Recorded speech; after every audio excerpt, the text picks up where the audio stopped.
Welcome to the podcast that passes poor performance on pop culture. I'm one of your hosts, Darren Duncan, alongside with my best friend, Audie Marsh. We're just a couple of cool cats casually causing some chaos with conversation. We're here to entertain you, not hurt your feelings, so don't blame us.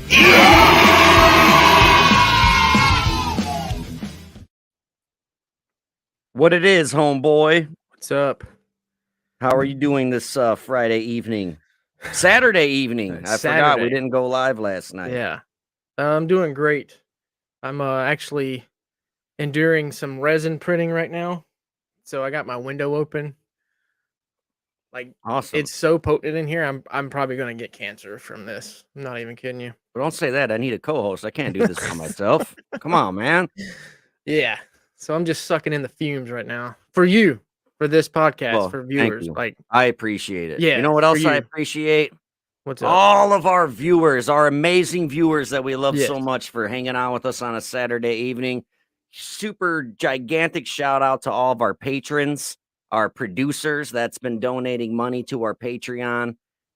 We really, really appreciate it. That's absolutely. Like, it's so amazing that there's people out there that are doing that for us. And at the end of the episode, we will all give you a very special shout out and give you producer credits. I'm gonna send this to Brent. Give me a second. All right. So while you're doing that, I will inform everyone on tonight's topics. We have a special guest, our first special guest named Vladimir DeWinter. He is the CEO of a mystery box subscription company entitled Zompire. Very cool company. I can't wait to have him on and converse about that, as well as him growing up in Baltimore. We're going to talk about FSU, which is some people say it's a gang, some people say it's not. We'll get into that. It is definitely a group of individuals who like to fight and cause a ruckus, and they are called FSU. It stands for Friends Stand United. We're also going to talk about sideshow attractions, freak shows, things like that. People stapling boobies to butts, and as well as the Club Kids, which if you're not familiar with that, there's a movie called Party Monster. And yep, we're going to get into all of that interesting shit, and I hope you enjoy it. We've put a lot of work into this, so I hope you have fun. All right, so should we bring in on our guest or what? Yeah, let's bring him on. The hour. He's nipping at the butt right now. He's messaging me right now to come on. I can't message you, man. I'm what am I gonna be missing every seventh letter? It's gonna look like what's that serial killer, that the alphabet killer or something like that. You have to decode it. Yeah, I don't even know who that is. The alphabet killer. That doesn't sound familiar to me. Yeah, well, maybe that'll be my name. I try to write my note and I'm missing every freaking seventh letter. What finger, man? You just got a finger amputated on Wednesday. What was that all about? You smashed it? Yeah, so my day job for a while was I was a machine operator at a lumber mill, and one of the sizes we ran is a 4x6 piece of lumber that was 12 feet long. And in front of me, where the lumber would kind of come up, there was a little metal guide rail. And when I flipped it like this, when I flipped it like this, it landed on my hand. And basically the weight of the 4x6 landing on my finger on that guardrail blew the tip off the bone pretty much. So they stitched it back together, and I was going to physical therapy for like a year, and it just would not get any feeling back. It kind of felt like, when you sit on your ankle for too long and your foot goes to sleep. Right. It felt like that 24/7, like even when I was sleeping. And so I had to take like gabapentin to like calm it down. You know what I mean? Man. And so it just got after 14 months to a point where they're like, look, either you got to live the rest of your life on these drugs and your finger this way, or we're going to cut it off. And I was like, well, I'm doing my best to look like a Bond villain. So I got the scar down my face. I got a gold tooth. You know what I mean? Like, yeah, every villain I've ever known, it was like he had 4 fingers on his left hand. And that was like a distinguishing mark, right? So I said, fuck it, man. Just take it off, I guess. No worries. Yeah. And they let you keep it, right? Yeah, they let you keep it? Yeah. So he originally was like, no. But then he started telling me about, like, there's a few native tribes where I live at in Washington that, you have to have it to get buried or something like that. and so they make exceptions. And well, I was like, well, I'm not, a part of any tribes or anything, but it is really important to me. And I pretty much sweet talked them into it. And so they have to send it to like pathology, I guess it's called, and they preserve it in some manner, and then they'll give it to me. He said it takes a few days, but they'll give me a Dang. call to go pick it up. So is it Yeah, gonna be in like a jar of formaldehyde, or what? They're gonna stuff it like a deer, or what the fuck? I'm not really sure at the moment. I'm hoping it's Mm. just like a jar of formaldehyde, because I dear. thought something cool would be to get like a glass vial with like somebody fashion a top so I could wear it as like a necklace. So I'm just giving everyone the finger. You know what I mean? You know what you should do? You should like cut little pieces of it and then put it in your mystery box and be like, "Here's a piece of the owner. You own a piece of Zompire." Yeah. I'm not You I'm know what not I mean? kidding you. People were telling me to raffle it. I had people like, I'll buy it off you. And I'm like, dude, that's just too weird, man. Like, Yeah. I want it for me. I have like a wet specimen collection of like different animal parts and brains and whatever. So it'll be nice to have like a part of myself in my collection. I think Right. that's pretty cool. No, I get it. It's good to see you be such a good sport about it, because I'm sure it was kind of sad and it sucks to get your fucking finger chopped off, but you seem to be handling it very well, and I'm proud of you for that. Funny story. 2 days before I went and got this, I went into the hair salon down the street and I walked in. I says, "Hey, if I'm missing this finger, do I get 10% off?" And they all kind of giggled at me. And I'm like, "No, I'm getting it cut off on Wednesday. Can I get a discount if I come get a manicure?" And she's like, "Are you serious?" And I'm like, "I'm dead serious." And she's like, "All right, well, you're taking this really, really well. Like, this is kind of funny." And I'm like making a big joke about it. You know what I mean? But yeah, What I else mean, you gonna do? Sit around and be sad all day about it, you know? it's my left hand, and like I said, it Right. falls into my Bond villain mystique. For So sure. Do you still feel it? Do you like still feel it? last Like, night, Oh, I like swear to God, I thought I had an itch on the end of my finger, and I went like that, and I was like, "Oh, it's not there." There's definitely times where I kind of think it's there, but I know it's, then you realize. it's like a yeah. phantom feeling. Like when you got a real long beard and you chop it off for like a week, you keep trying to go for it to Yeah, exactly, exactly. it's Mm. just not as serious. It's your finger. I apologize for comparing it to facial hair. But that's the only thing I could think A of, man. beard. Sometimes I felt like people thought it was a lot, like maybe it's more to maybe it's not like I don't think of it as much as other people do, or people are more concerned about it or whatever than I am. I'm like, it's just a finger. It's not one I Yeah. use very often. You know what I mean? Like Right. the ring Fuck it. finger. My old Right. lady's bummed. She's Yeah, like, "You she's can't wear a definitely ring no taking it. more." She's not taking it as well as you, apparently, huh? No, So no. why don't you talk about Zompire for the listeners that are unfamiliar with mystery subscription box companies and Zompire and what you do, man? Because it's a really cool company, and I got tons of shit from you guys, and I want the listeners to know about it, man. For sure, man. Thank you. Yeah, I was a subscription box purchaser for a long time, and I just kind of had connections to some celebrities through different conventions like Crypticon and ZombieCon back in the day when that existed. And I just wanted to try it on my own. I really had no idea what I was doing or getting into, you know what I mean? I just kind of thought I could do something cool and a little bit different based on who I was working with at the time. We were trying to do like those relics, the relic cards you've gotten and stuff, where we Right. were getting dirt from Ed Gein's fucking grave or something like that, and we would encase them and make them displayable and everything. And so we wanted to do something a little bit different with like relics and screen use relics, but I'll still offer autographs because I know that's a big seller in the mystery box game. Well, that's what a lot of the bread and butter really is where people look for. The other stuff is kind of like, that's really cool stuff, but who did I get this month? You know what I mean? Right. And so we started off. My original idea was to do, the box, have it be horror, and then one or two true crime pieces in the same box, and that way we can kind of like utilize the horror to push the true crime stuff. And then we ended up separating into two boxes, and both of them were, pretty successful. And I feel like just after time we've gotten, better and better. I look back, I'm sure like anybody else does when they first start doing anything like this, and you see like the first or second, third boxes, and you're like, why were people buying this crap from me? You know what I mean? But then like after 2 years, where we get to a point where You know, I know not everyone was going to feel the same as me, but I was absolutely ecstatic and proud to have Cannibal Holocaust in my box. Like I just don't see anyone else going that route. And that's what I'm into. And I want to put Faces of Death in a box. You know what I mean? Like I Yeah, that'd just be wild. I want to do the stuff that like really nobody thinks about or nobody cares to do because it's the shit that I like. I love having Johnny Cash's grave dirt on, you know what I mean? When people come over, they're like, "Are you kidding me, man? Like, holy shit, that's so cool." You know, and it's like I like having those kind of relics around instead of like, you know, a NECA action figure. They're cool, but that means Yeah. more to me to have that, you know, piece of it. You know what I'm saying? Right. That reminds So, me, I was the White House is right down. When I say White House, it was the school for boys in Florida.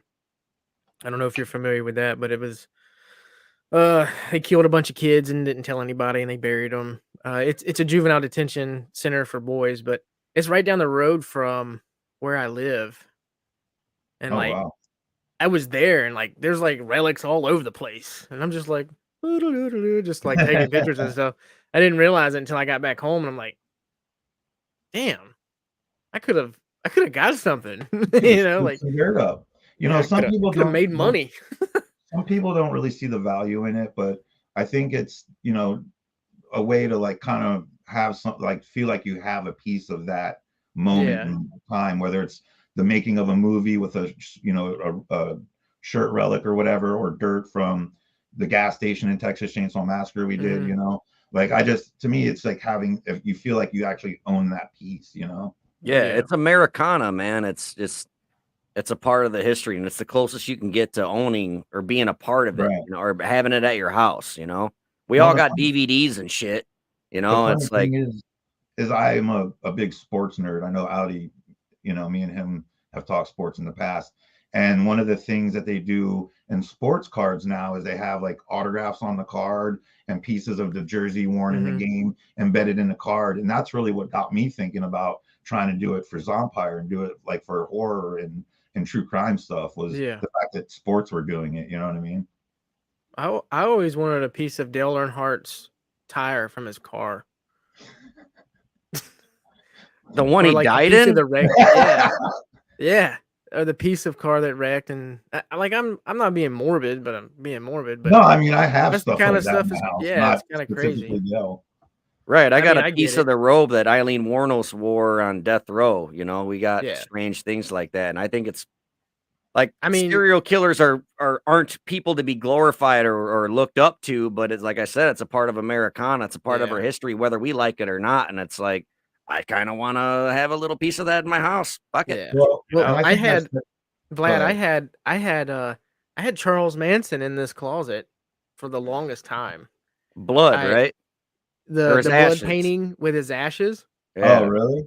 and like I kind of regret getting rid of it, but I made so much money off of it. right. Well, But one of yeah, the things that Zompire kind of got knocked for a little bit in the community was doing true crime stuff. And, you know, it was like that we were glorifying this or paying, you know, some serial killer that. And, you know, what people don't realize is they're supporting it by paying their Netflix bill.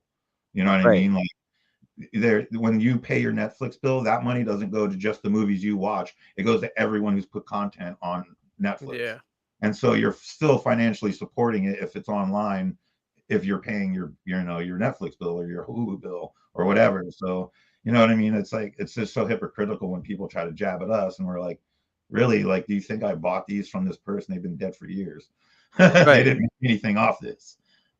Yeah, exactly, and, I mean, anybody can walk into a Barnes& and Noble and buy a book about Harry Potter, or they can buy a book about Charles Manson. The shit's everywhere. Don't be mad at me for fucking collecting it, you know? Yeah. Freeze, I could do I didn't something fucking on this kill those story. people. Fuck you, you know? Exactly. So, I, Mr. Freeze, he's commenting, he's saying, "Go ahead, Audie, you brought it up, you go ahead and read it." uh, yeah. He says, "Hey Vlad, could Zompire do something for people under the stairs or serial Cereal. killer Richard Trenton Chase, Vampires of Sacramento?" I Oh, feel like Richard Chase was a sick fuck. yeah, I've heard that name. I'd have to do some research on that, but I definitely could see doing people under the stairs. You That's one of have my favorite before, movies. actually, didn't you? You one of the ghouls underneath the stairs. It was Oh the yeah, we did cover. Jan Birch.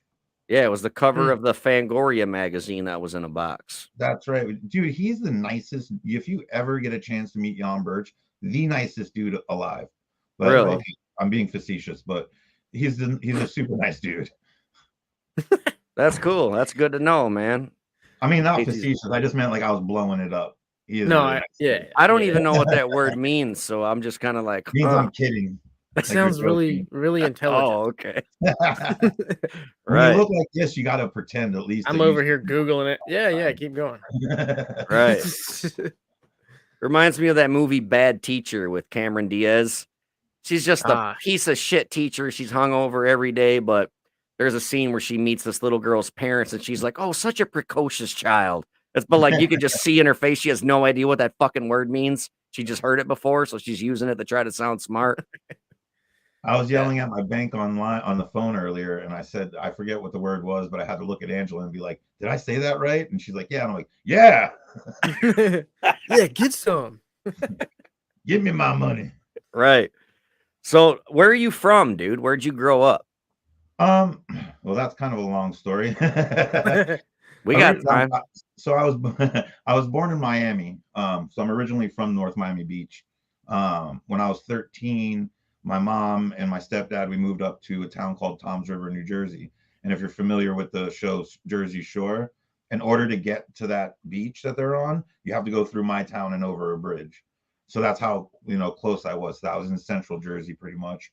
But at that time, I would pretty much go back and forth between there, and my dad lived in Baltimore, Maryland. So depending on how in trouble I got, went back and forth. But I did live in Manhattan for like 6, 8 months, on and off, probably a year. I've lived in Portland, Olympia, Seattle, San Diego. As far as places I've lived for any amount of time, like 6 months or more. But mostly I've been in the Pacific Northwest for the last 20 years. Okay. Yeah. So, But I've also traveled pretty much all over the US. So being from Baltimore, one of our topics is FSU. Aren't they Boston based, or is Yeah, that? and actually they are Boston based, and I wasn't a part of them until I lived in Seattle. They are bought they're Oh, so they have more than one faction. oh They're yeah, spread out. Okay. right. So it started in Boston in the early 80s, and then by the time I got around to it, which was about 2005 through 2007, 8, um, there had been Philadelphia, Boston, Chicago, LA, Seattle. There's chapters all over the US. Okay. I Yeah, was thinking. Go ahead, Audie. so uh Darren and I were brainstorming on these topics, and he's like, "Yeah, man, FSU," and I was like, "Fuck yeah, man, go Knowles, man, Tallahassee represent." He's like, "No, fuckface, I'm talking about the gang FSU," and I was like, "Dude, what is that even like? What is that?" You're in the I was like, background doing the chop. "Yeah, I was about to like put on a Florida State jersey and we can talk all day about Florida State, So, but." well, funny story that actually has to do with FSU and your FSU. When in cities where we would be banned from wearing our gang colors in clubs, for whatever reason, a lot of guys would buy Florida State University stuff that just had the FSU lettering with the, Oh, arrow tip or something would be on it, but it was a yeah, way to wear our letters in the nightclubs without them being triggered that it was, they knew it was us anyway, yeah, but Right. we weren't allowed to wear like our actual colors in the clubs, so we would wear Florida State Florida State University. University, Yeah, yeah. Like I had a kind of basketball cool. jersey, one of the stitched on basketball jerseys, #1 on it. I had one of those for a while that I had to wear out to clubs. That's pretty cool. It's always that So gray area. FSU originally stood for "fuck shit up," right? But then they changed it to "Friends Stand United," or was it the Yeah. other way around? Or It originally was pretty much fuck shit up. That was just kind of the mentality of things, and uh, it was mostly just kind of a joke, and that's what kind of started pulling them together, and then it changed to become FSU or Friends so Stand United. was Elgin James the guy who basically started it all, or Yeah, is he just kind of the one famous for it, or was he like the actual it like was him. godfather or whatever of it?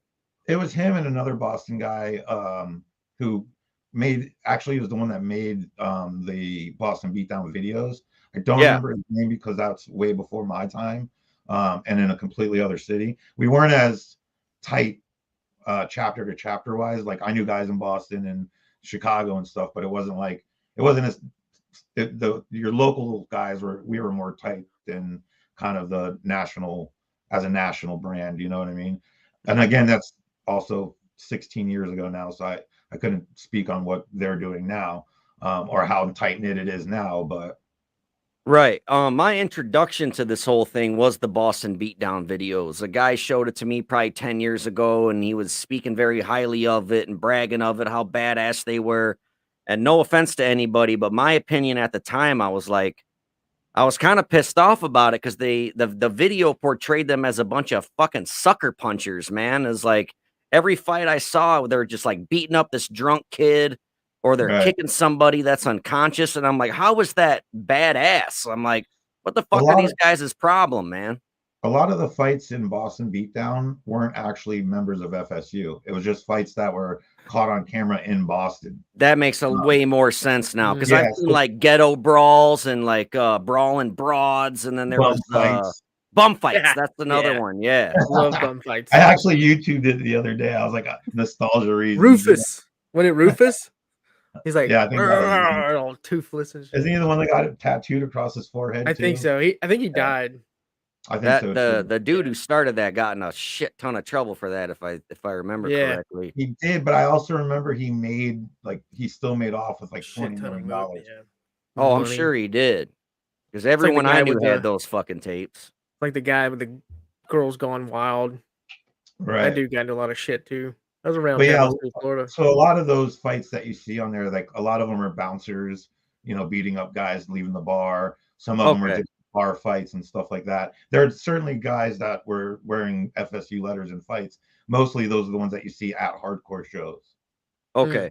Because I So, was confused. I'm like, if these guys are straight edge, like, why go to the bar? Like, right. stay away from the bar if you don't want to be around drunks. Like, what did you think was going to happen? So I'm glad that I'm glad I asked about it, and I'm glad you said that because it makes a way more sense now. I'm like, these guys are So, assholes. so Like, what Yeah, what the no, fuck, you know? it so wasn't what like would that. they what would they really do then? Like they would see like a drug dealer on the side of the street or in the club and just beat the shit out of the guy? Like is Yeah, that what it was? that's happened plenty of times. Basically, it was, it originally started off as a way to police the drugs and well, at the time in Boston there was a large Nazi presence, like the Mm. skinhead. Like neo-Nazi, punk rock Right, Nazi, not and German Nazis, Audie. right, and Sorry.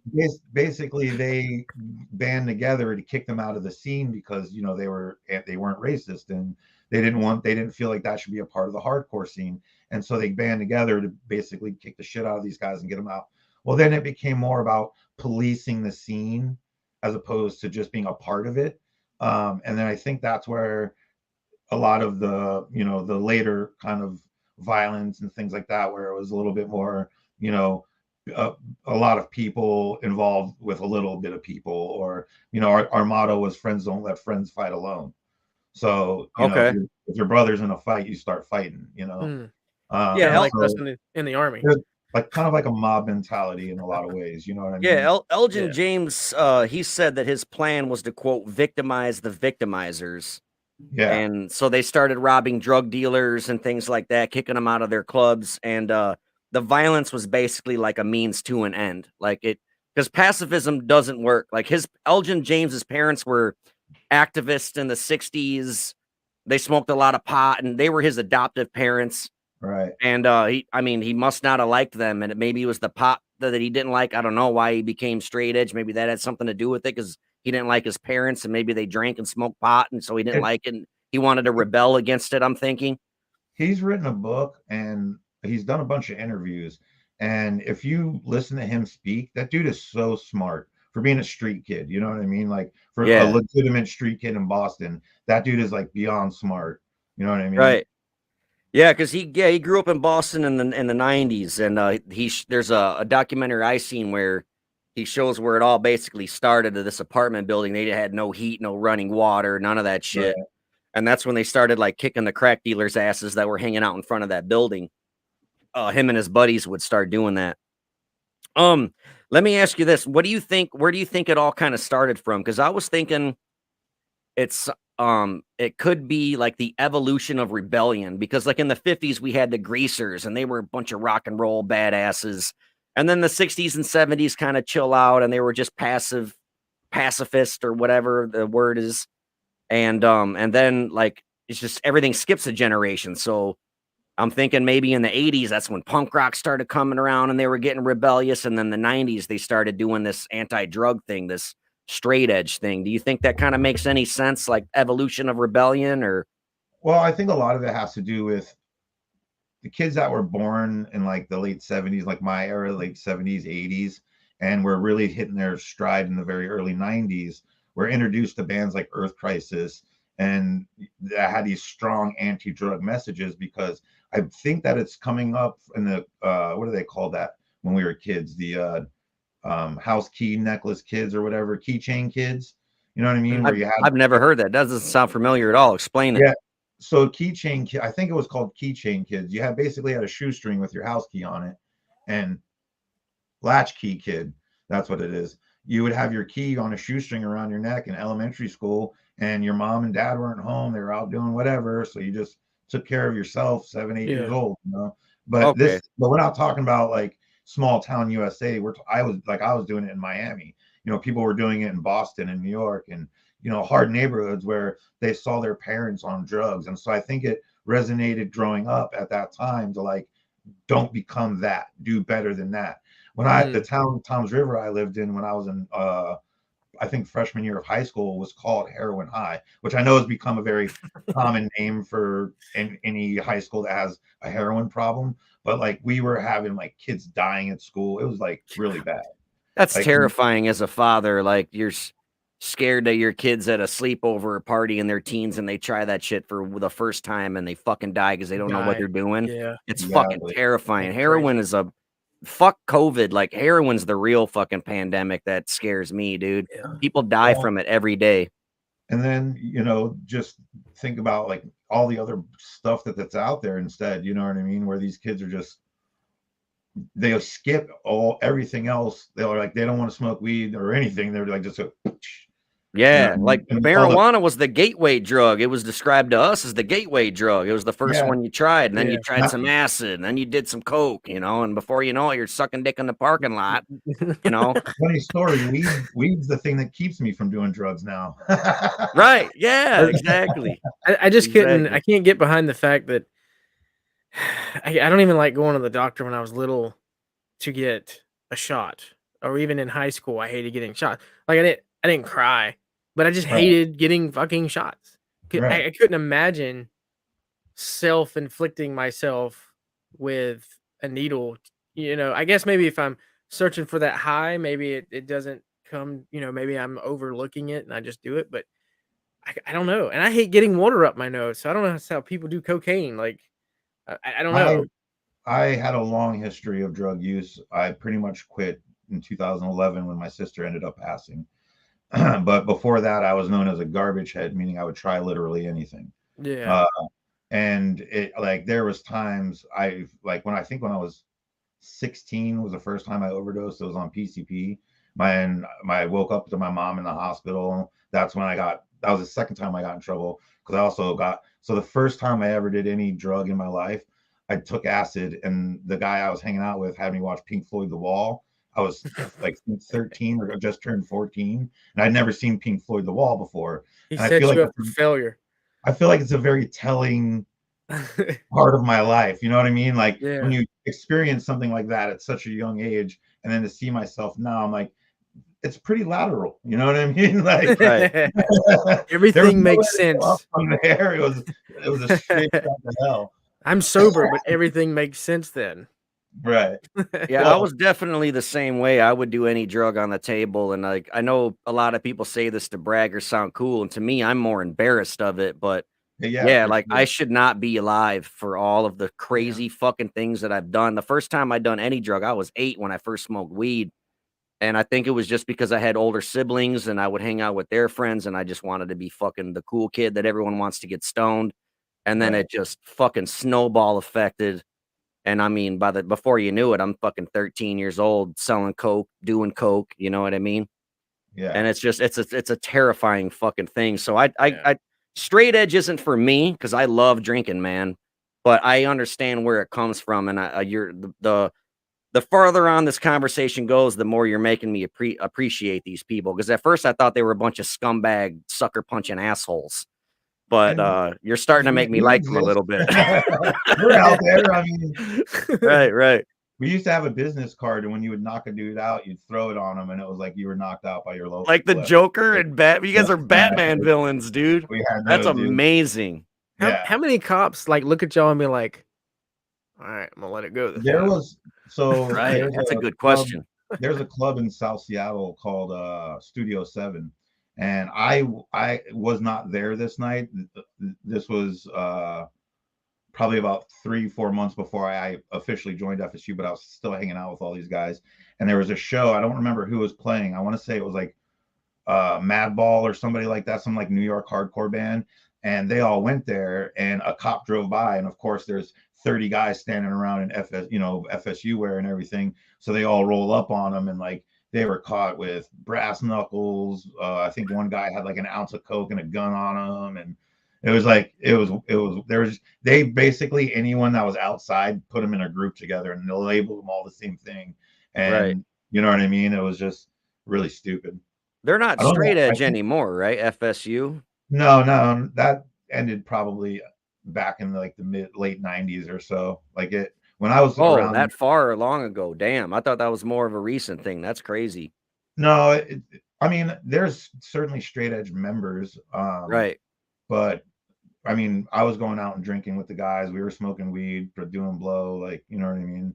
At that time in my life, so it was at that point. No, it wasn't. There was certainly guys we would go see other chapters, and there are guys that were straight edge, and we'd hang out with them, no problem. It wasn't like as violent as it was, back in like the late '80s, early '90s. Right. From the research that I'd done, the word straight edge or the term or whatever comes from the band Minor Threat. Yeah, I think they're the ones that coined it. They have a song or an album called it. The song is called A Declaration of the Individual Choice, and it's like a 45-second song. Back in like the late '80s, a lot of the DC bands like Minor Threat and Fugazi and stuff like that, they were really politically charged, and a lot of them were like militant straight edge. Okay. Have you ever Like heard of SHARP before? It's an acronym for Skinheads Against Racial Profiling. racial It's prejudice. weird. Oh, is that what it is? Racial Yeah, prejudice. skinheads Okay. against racial prejudice. Yeah. So they're a bunch of white dudes with bald heads. Do they wear the red suspenders and red shoelaces, or is that something else? There's actually a large number of Latin and Black sharpskins. Right. Because Yeah. they were all against they were against racism, but they Well, called themselves skinheads for some reason. what the Sharps believe is that, well, I mean, not that they believe it. It's the skinhead movement started It's like a in the tribe. music, down in like Jamaica, through ska and stuff, and then in the late '50s, early '60s, that music traveled to Europe, where at the time, like there was a lot of problems going on with like people getting work because they were hiring foreigners to do the work up there. So it became like this blue collar kind of pro England mentality, and that's where it branched off and became more of a white nationalist movement or a white power movement. So that's where you get the two different like Sharps and Nazis. Okay, I've heard that before, that like your first skinheads were actually black people, like in Jamaica, Yeah. and it's like it's so wild to think about how just another thing the white man stole from the black people, right? Like, well, it's funny too, fucking assholes. at the time in like Jamaica and stuff, when they were being called skinheads, it was actually like an insult because the Rastas had like huge dreadlocks, Oh, and okay. so that was like an insult to him, was calling him a skinhead, like what I mean, Yeah. like You ain't Jamaican, motherfucker. Why are you shaving your head? Right, that right. makes So the sense. music goes through like ska and reggaeton and shit like that. It traveled over to Europe, but because of what was going on in Europe over the time, then with like the basically the foreigners taking the work of Englishmen because they would work for cheaper. It became like they kind of like took that blue collar mentality that the Jamaicans had, and adopted it into their own style and started wearing like the suspenders, cuffing the pants, and wearing Fred Perry's and stuff like that. Right. Mr. Freeze here says he's a listener. He says that he thinks CM Punk brought straight edge back into the limelight. One thing I want to say about that, this is just my own theory, and maybe there's some truth to this. Maybe you can help me figure this out. But because CM Punk wears the X's on his hands, and I see a lot of straight edge guys do that. My own, like, did this come from because when you would go to a club and if you weren't 21, you didn't have an ID, you couldn't drink, they'd draw an X on your hand? Exactly. So the bartenders knew not to serve that guy. So now Exactly. they wear them as like, hey, I don't drink, I don't do drugs. So is that where that came from? That's exactly awesome. right. I figured that all by myself. I didn't read it or anything.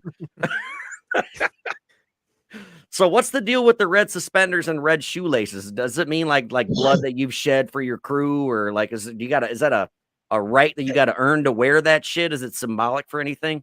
Well, I know that, for different parts of the country, whether you're a sharp or a Nazi or whatever you are, a lot of different shoelaces colors mean different things. Okay. There's even like gay pride ones and things like that. So, I mean, I don't know. I know that red is not one to wear unless you're a white supremacist, and it supposedly means that you spilt blood for your race.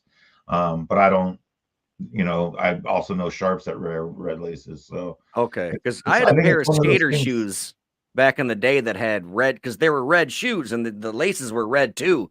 And I got fucked with a lot over them. And I'm like, dude, I don't know. My fucking mom bought me these. Fuck off. I just thought they were cool. Well, yeah, right. Those like brown logging boots that come with red laces. Have you ever seen those? Yeah, I'm like, well, what do those guys do? Right. They just bought these damn new boots and now they got to buy fucking laces. Yeah, that's bullshit. So at the end of the day, would you call FSU a gang? Because Elgin James claims that it's not a gang, but by definition, I would say that it is, because the definition of the word gang literally means organized group of criminals. And they might not be robbing banks, but I mean, they are committing assault and battery. That's a crime. So, I mean, I'm pulling a technicality here, but at the end of the day, would you guys call yourselves a gang, or what is it? Well, I mean, I'm no longer a part of FSU. Yeah, I didn't mean to say would you guys. I apologize for that. That's not what I meant. I would say that they are a crew. Okay. Obviously, anytime you operate on a large nationwide scale, you're going to be viewed as a gang. But to me, it was like if you were going to be in a gang, you would be, made to sell drugs. You'd be made to go do graffiti. You would be made, you know what I mean? Like it doesn't have that like brotherhood feel, because there's always someone above you, like barking orders, and it's usually illegal shit. Like that wasn't the case with us. Like like in a lot of ways, we just protected one another and protected the people we cared about. We were at where were we at? Warped Tour one year, and I think this is like 2006 or 2007 here in Seattle. And I don't know how much you guys are familiar with hardcore pits. Darren, I think you are. They look like a fucking karate tournament, right? Yeah, it's very annoying to me. I hate it. But swinging their arms around, and I crowd mosh. I run into the crowd swinging my arms wildly and kicking and hoping to get in a fight. That's how I dance. It's called crowd moshing. Like I would literally run through the crowd just wailing, you know what I mean? But anyway, so we're there, and one of our guys is in a band, and his drummer is this like kind of like 15-year-old kid. You know what I mean? And he's in the pit and he's just dancing. And I think he threw his arm back and like kind of hit this dude. Well, the dude's like 6'3", just kind of he wasn't like huge, but he was a bigger dude, And so this circle pit starts and the kid comes around and he fucking just pushes him over. Well, this drummer kid, we'll call him Nate. This drummer kid, Nate, gets up and he kind of puffs his chest up. Well, the big dude just cracks him. Well, we're all standing there and we're like, absolutely not. So everyone just starts fucking swinging. Dudes are running over, swinging. And at the end of it, I get up. The original dude gets up, and Nate's standing like pretty much 2 feet from me. And he just looks at this dude with these wide eyes. And I look over at the dude, and the dude looks at me. And I don't know if he didn't know who I was, but I just kind of threw my shoulders up like this. And as soon as he went like this, I went, boom. and I hit him so fucking hard, he went straight, like the fucking boarded up, you know what I mean? Right. And went back and was fished out. And uh like that kid for years afterwards would tell me about that story about like how I saved him and all that shit. But that's kind of what it was to me. It was like, don't pick on this little kid. Maybe he hit you, but you're a grown ass man. Like, take it and move on, you know. But to like push Yeah. him down and try to threaten him and punch, you know what I mean? Like, Stay so away from the pit if you don't want to get hit. That's the fucking rule. I've seen so many women like run at dudes and just start punching guys in the face because you bumped into them, and it's like, fucking go somewhere else. What do you think this yeah, section is for? Typically, your Yeah. mosh pits take place in the front center of the crowd. Stay away from it. There's plenty of fucking room for everybody. Go somewhere else if you don't want to get bumped into. But on tour, I actually hit a fucking bouncer with a mag light for that same kid too. no I fucking shit. cracked the bouncer because they bum rushed the stage because they were like trying to shut us off because it was like a Christian straight edge show, and he was saying a bunch of curse words and shit, and all these like militant dudes came up on stage like they were gonna do something, and fucking boop boop boop, and the next thing I know, I had a mag light, and the dude was choking that kid Nate, and I was like, fuck, not today, buddy. That's brutal. I think But it's funny, like the Christian metalhead guys, like, don't swear. It's like, but you're so hardcore. It's like, you bet your gosh darn rear end we are. You know? Like, but then they'll try to hire dudes to kill their wives yeah, as exactly. they Yeah. lay dying. Yeah. Yeah. The singer of As I Lay Dying did that. Fucking Like, jerk off. wow. Yeah, because he Wow. was the Christian dude, right? Yeah, As I Lay Dying was like an uber Christian band at the time, and so Yeah. people were blown away that he tried to hire a hitman to kill his wife Yeah. because he like I think it was like he wanted his kids and she was trying to get like custody or something like that. So he's like, I'll pay this dude 60, I forget what it was, but 20 grand to knock her off. And he's like, no, man, I'm just gonna go tell the cops. Yeah. Because he was his cellmate or something. He was a guy he was in jail with, I believe. And then Yeah. he went to his mom, or his grandma was like, this guy wants me to kill his wife. I don't know what to do. And I They're like, think his don't mom fucking was the do one that went to the cops. Yeah, and was like, hey. So then they wired him up and then had him. What was his name? Tim Labasis or something. it. Yeah, Labesis. the singer of As I Lay Dying. As That I whole Lay mosh pit thing, the when they fucking throw that when they look like they're trying to start a fucking lawnmower, you know what I mean? Yeah. Or they're like picking up change, you know? So Uh, weird.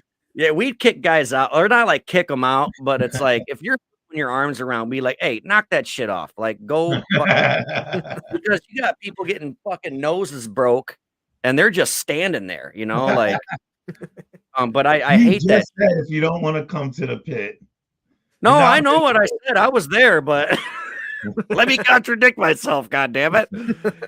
No, but it's for real, because like, I don't know, man. It's just crazy. Like, because when we mosh, we just we call it slam dancing. You you just guys show, run into each other.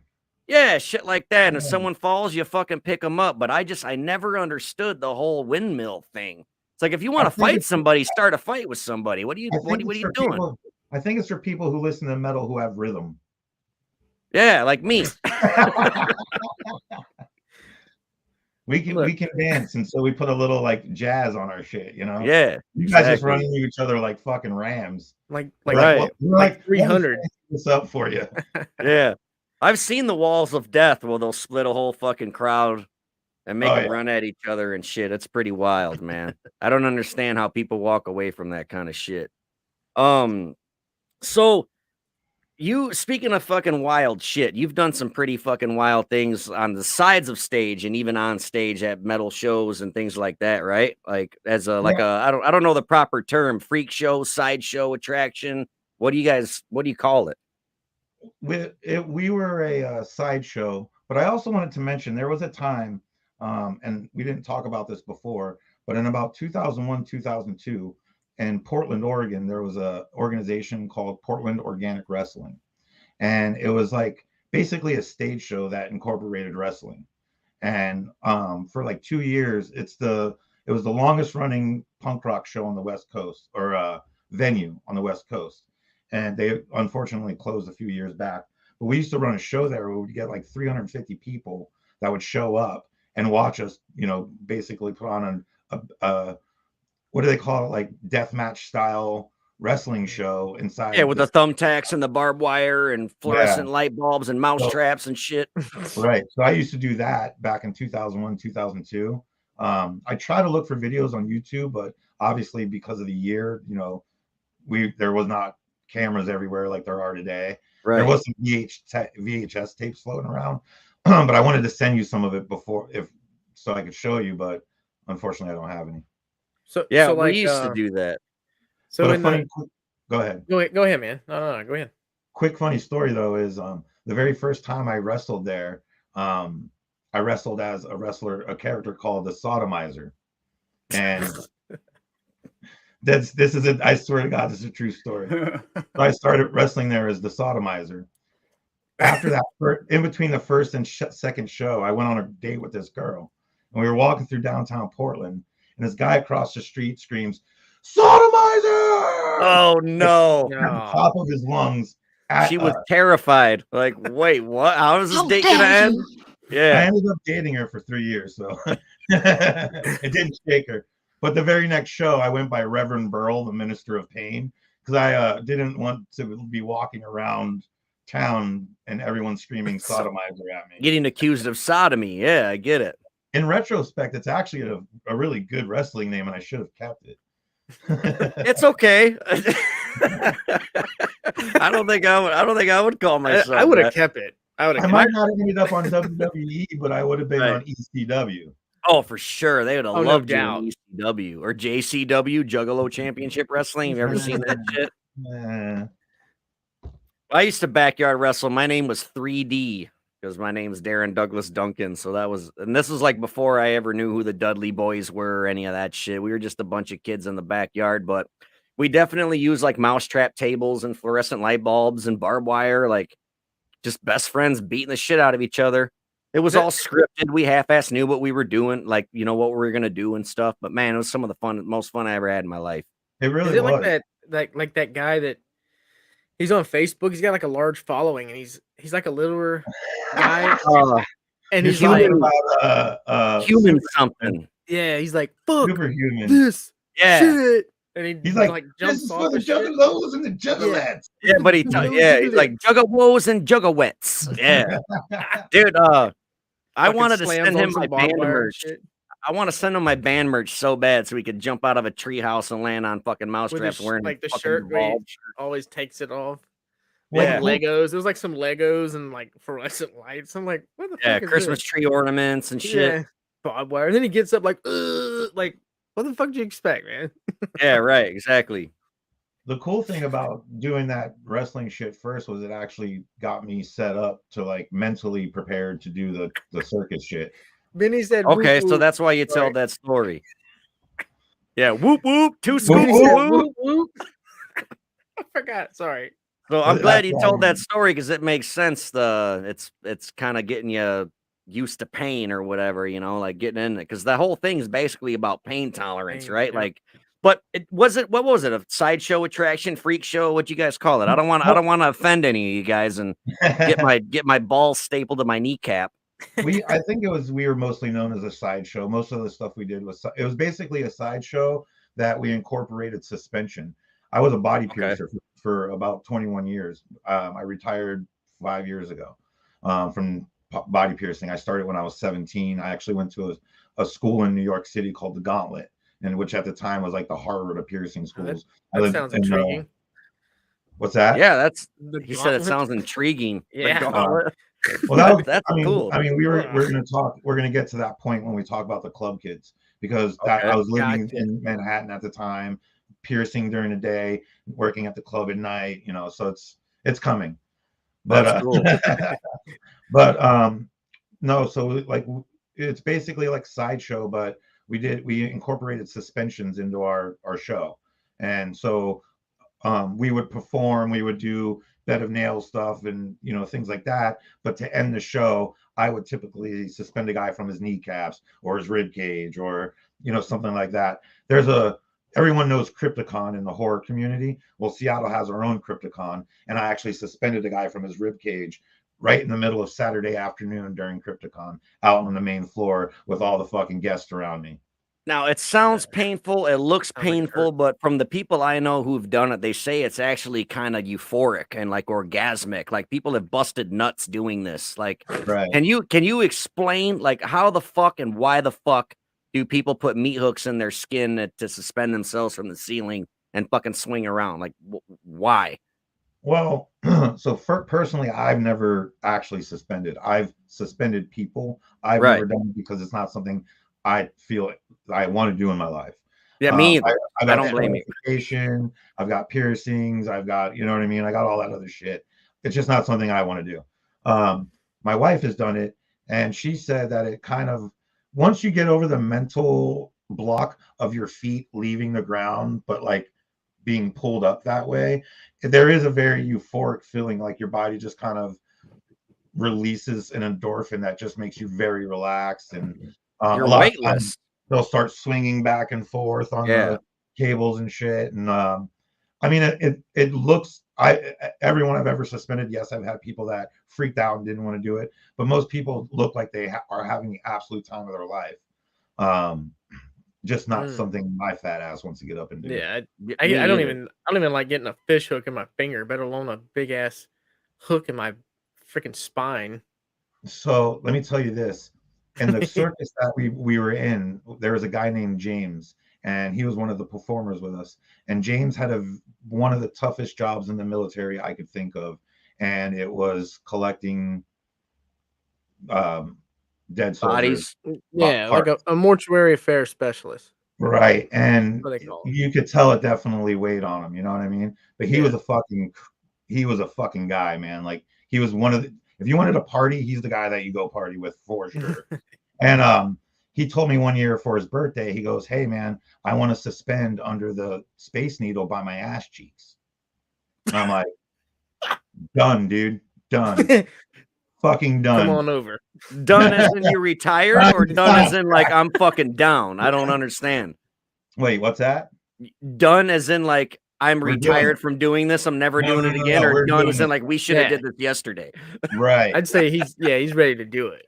So he's like, for my birthday, I want to hang from my ass cheeks. From And his ass cheek. I'm pretty Okay. sure if we're Facebook friends, you can go to my Facebook and there's pictures of it. Now, do you go through just like the 7 layers of skin, or are you hooking meat or what? On him, on that one, because it was only 2 hooks, one in each ass cheek, and he didn't have a whole lot of ass to, like, you know, really get in there.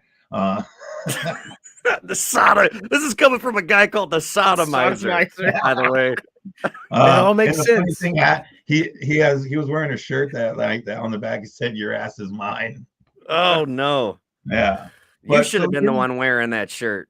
we didn't do it exactly under the Space Needle. Right next door is one of the oldest punk rock clubs in the Pacific Northwest. It's called the Fun House. It's where like Nirvana and Pearl Jam and shit really got their start. Like one of the smaller clubs, right? And Okay. they're pretty much like a stone's throw away from the Space Needle. So all the photographs are like, looks like it's coming from the Space Needle, but we're actually like 2 blocks away. But we got to do it in the Funhouse bar, like outside in their open patio area, and I suspended him from his butt cheeks. There's a lot of really fun pictures, like on my Facebook, I'm sure, that you can see.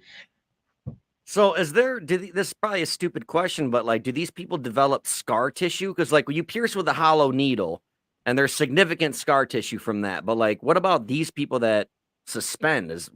That's got to Well, scar up, right? well, it does scar up. There's ways to, like, you know, minimize scarring using vitamin E, like the gel tabs of vitamin E, pop them open, get them on there as you're healing. It'll help with the scar tissue. But Okay. because of the way your back is, there's a lot of different positions that you can use in just your back. And a lot of people will do stuff where they'll go from their chest, you know, their inner thighs. And so typically the one in the back will be like your first time you go up. Usually that's like that's the nostril piercing of suspensions. You know what I mean? Everyone's had one. Maybe not Audi, but Yeah. but you know what I mean, like that. So typically, once you don't, you know, they don't suspend so much that it becomes that big of an issue. So would it be possible if I was to be suspended from my taint? Is that like feasible? Um, with a Or is it like hook, a I mean, tube? I don't think that. I think that would interfere with like baby making stuff. I'm done Yeah. with that. I got 2 kids, so like, This is a free vasectomy. yeah. If you hang Hey, from your so dick, real, I hear they turn so your foreskin into an 8 skin. so real quick, I got a funny story. We're talking about piercings. So my wife and I, we were in Atlanta. I think it was called Cheetahs.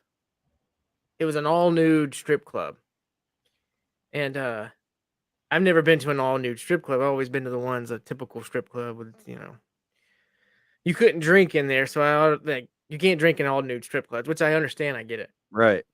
So we're at our own little table. The black lights are going, and it was this black female, beautiful. I mean, she was a stripper for a reason. And she comes to their table, and the way the tables were made were made for them to like dance around on the table. It was like these big reinforced tables. So uh as we're going along, uh the black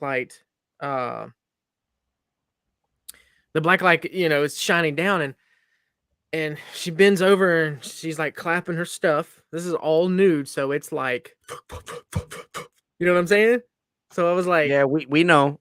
yeah, you know what I'm saying? So Right. I'm sitting there, and like my face is telling everything. I'm not even saying anything to her, and I'm just like, and I look over at Brittany. I was like, is that toilet paper in her ass? Like a And dingleberry. and I guess she heard, but Brittany being so blunt, she's like, ma'am, you got toilet paper in your asshole. And I was like, oh, my God, I didn't. And then she's like, oh no, honey. And she bends over again. It was like, pluck, pluck, pluck. She grabs and like opens, and it's pierced, dude. Like her butthole was pierced with like this white barb, like double bar, like butthole barb, taint, gooch, vagina That is hole. insane. I was like, and obviously I'm intrigued, so I'm like trying to get closer. I'm like, wow, this is kind of cool. And I was like, and obviously I hit her with the questions. Did it hurt? How do you wipe your ass? I'm just going off, and she was like taking it like a champ. She's like, oh, it's this, this, and this, and this. And I'm just like, I looked at Brittany. I was like, we gotta get out of here. Yeah, I get a hood piercing. Like that's Dude, I an understand asshole that, but piercing, dude. I've never seen that in my life. It's the when you craziest shit first ever. when you first started explaining it, I immediately thought of the movie Teeth. But Right? like, I've I was never like, seen that. oh my Oh, God, you're missing out, dude. dude. The greatest It's horror movie, so way better than Scream, dude. Like, I was just dude. gonna say I'm missing out, but this is coming from the guy who likes Halloween 3, so I don't trust your judgment on horror movies. Hey, I have a good taste in horror. I'm sorry you don't. It's whatever. Yeah. Saying never mind. I'm gonna stop with the whole you were attracted to a girl with a butthole piercing. I'm Hey, if not you going saw it in anywhere else. real life, you would have been like trying to like pick it out for her. Like I was almost to the point where I'm about to pick this girl's toilet I don't paper out know. of her butthole. This is the way I am. How dare you? I don't know, but man, that is just absurd. So what's tell me some crazy fucking horror stories what's from some being a sideshow artist, Vlad. So I mean, real quick, we know Darren. we got the main event that we're gonna get to Sure. about your piercing mishap. Oh god. But One more question. all right. So is it good money, like sideshow stuff? Like is it Absolutely not. legit? No? Okay. No, I mean we weren't our biggest show we did was the one we were supposed to do was the exotic erotic ball, which was like 30,000 people, and we ended up doing that was canceled. It was in San Francisco. We drove all the way down there, but we ended up doing a show for like 2,000 people, which was pretty awesome. Then we did the it's a New Year's rave in Seattle. I can't think of the name right now, but that was like another. I think that was 10,000 venue. So we performed in front of like some big shows. I think for that 10,000 venue one, I got like $125. Typically, it was a couple of drink tickets, and like if you go to the ER, like we'll buy your Percocets afterwards. You know what I mean? Like, wow. Yeah, they were like, like a a free good show. meal. I've seen some wild shit at shows, man, when they get them sideshow guys in. Like I know a lot of it's training, like sword swallowing, and like I've seen the nail in the nose. Like anyone could really do that if you work your body and train your body. But I've seen dudes like staple his nutsack to his wife's tit, like through $100 bill, and like there's no preparation for that. You just you squeeze the trigger and hope for the best. That's jackass shit, man. That's insane to me. No, listen. You know those like wall hooks that you would hang your bike on? Yeah. We had a guy that would take 2 of those that had a chain link that was holding a cinder block, and he would put them like in his eyelid right here, right, and pull that fucking cinder block off the ground. And 2 guys would take sledgehammers and hit either side of that cinder block and break the cinder block while it was hanging from his eye socket. I've seen people lift buckets of sand with their eyelids, but I ain't never seen them fucking beat a goddamn brick hanging from it with a sledgehammer. I believe he broke his eye socket. I know once, but I think twice doing that trick. For $125. Like, and some Percocets. Hey, yeah, you know, Percocets too. YouTube fame, man. You know, Hey, man, Percocets go for a lot on. on the street, so he probably got way more money out of the Percocets than he did the fucking the monetary gain. But I mean, at that point, you kind of need the pills. You can't really sell them on the streets. Yeah. Well, I mean, I would do one where I would drop trow and I would take like a porcelain dinner plate, put it in front of my junk, and a guy would take an axe and break the plate over my. Man, y'all must be tight. Y'all must be some close ass friends, and like, because I love both of you to death, but I ain't gonna let either one of you get near my junk. You know what I'm saying? One of my favorite, especially with a fucking axe. Like, what the fuck are you guys doing with your lives? I would lay on a big bed of nails, and we'd put like 5 porcelain plates on me, and the guy would climb a ladder and drop a bowling ball, and it would smash all the plates while I was laying on the bed of nails. That is crazy. I got so how I met Angela was I was performing in the circus. The reason I got brought on was because I was a piercer, so I could do the suspensions. Originally, I wasn't supposed to be in the show, but I kind of just weaseled my way into the show pretty much. But Angela was what was called a grinder girl, and so she wore a leather bikini that had metal plates over the boobies and the chocha and the bunghole. And then she'd have like these little metal plates here, and so she would take like a little angle grinder or whatever and be like busting sparks off her titties and stuff like that. Yeah, I've seen that. It's really cool. I didn't see her do it, but I've seen it done before. You know. Yeah. That's how I met her. That's what she started doing, and so we got cool pictures from like the first year we met, where she's like standing on my face and it's in a pile of broken glass, or I'm laying on a there's a really cool picture where I'm laying on a bed of nails and she's standing on top of me with her arms in the air like she just won the goddamn Olympics. And then the whole roof of this club was skateboards, like it was wallpapered like actual skateboards drilled into the roof. So it's a really cool like visual of like me, you know what I mean, getting stomped out by her and then all the skateboard decks and stuff. See, that's the Christmas card I want, and nobody fucking sends me shit like that in the mail. That's the save the date thing that I want to see is your face in a pile of broken glass and your wife standing on your fucking ear. You have a hair sample? Yeah, I do. I got a sample of his wife's hair, Audie. So fucking awesome. So I'm like I could right now. Like I could do all that with like just Photoshop, man. It's Photoshop like kill the industry, like like Photoshop killed the sideshow star. I think that's a song. So I just come up with a great idea. I'm gonna do some Photoshopping. I'm gonna be hanging for some shit. Just wait. I'm gonna post some pictures. I'm gonna show you.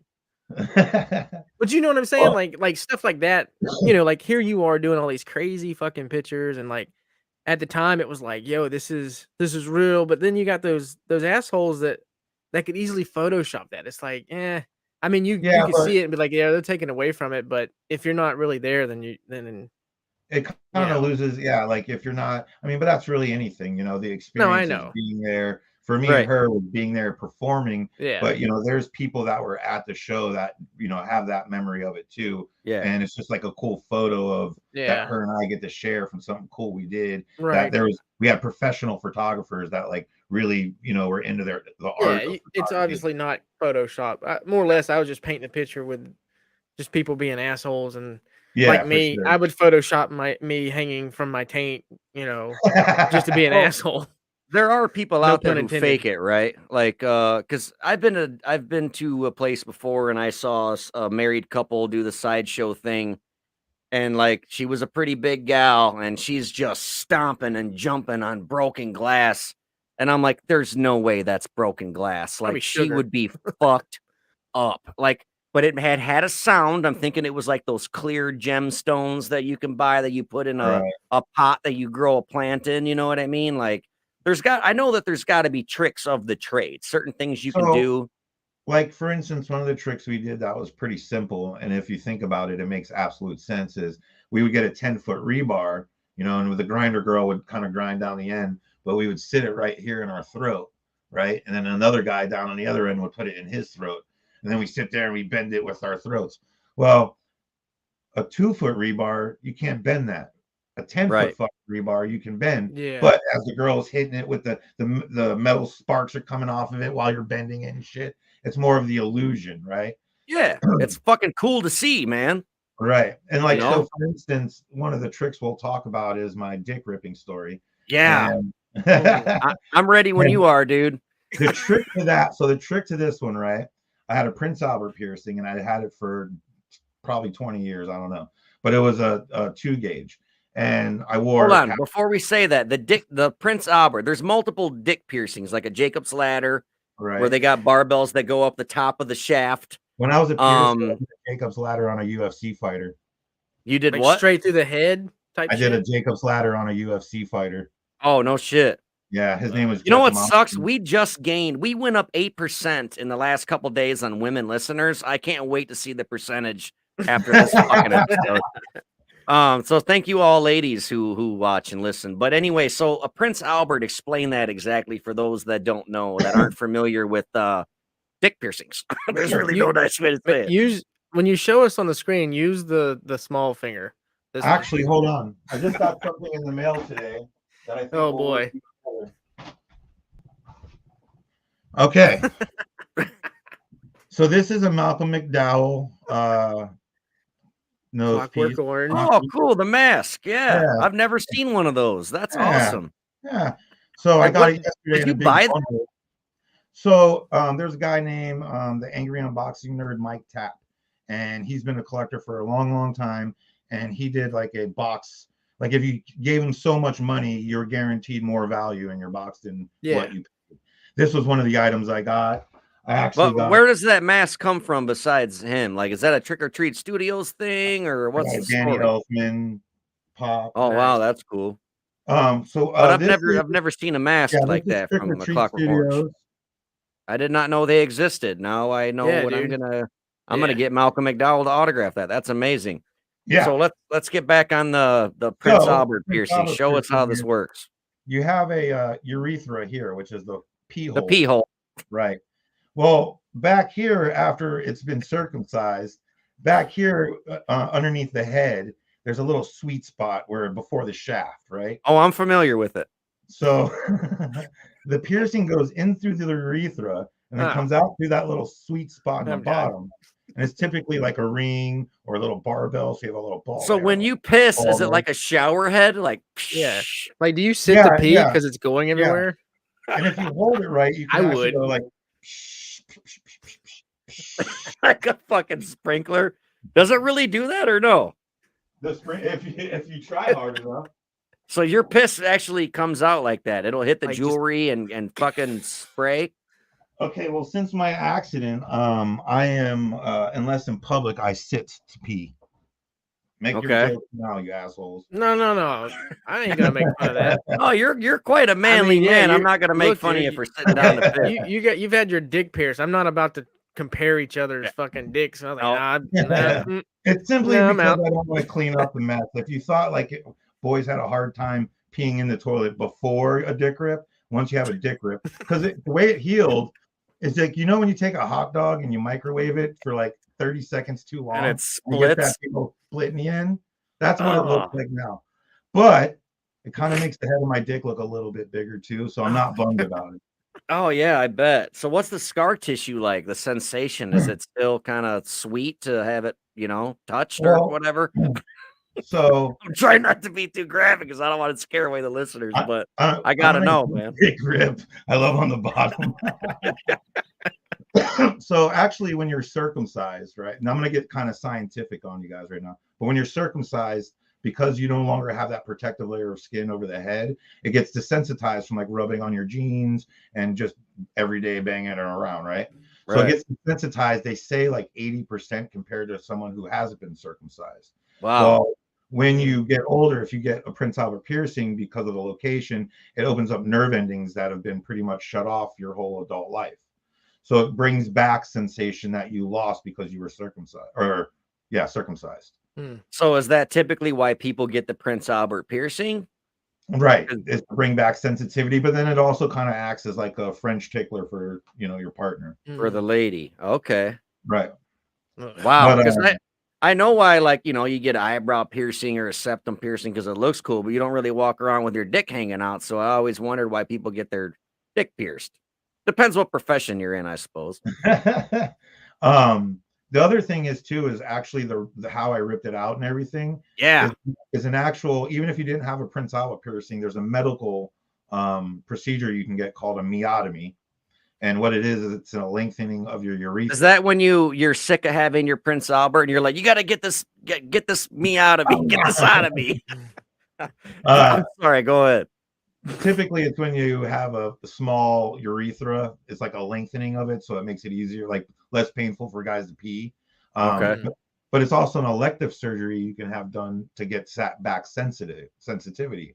So basically, what I did by tearing it out was making it 70 times more sensitive. So it's a lot more pleasurable. And like I said, that little tear makes the head just a wee bit bigger. That's awesome. So you literally have a swollen member then at this point. Yeah, pretty much. That's But fucking sweet. I don't know if I told you this or not, but the cool thing is, have you ever heard of the show Portlandia? I've heard of it, but I've never watched it. So if you watch the first 5 minutes of Portlandia, they actually talk about me ripping my dick out. And really? So the show that we were performing at, there's a punk band. I don't know if you're familiar with them, but they're called Poison Idea. And they're kind of like a gutter punk band. They've been around for like 35 years. They're from Portland. And they're very big in like the Portland, like, or not the Portland, but in like the kind of like gutter punk scene. Like they're like very, very old, well-known band. And they only perform once a year now, and it's on New Year's Eve, and it's in Portland. And so we were their opening act.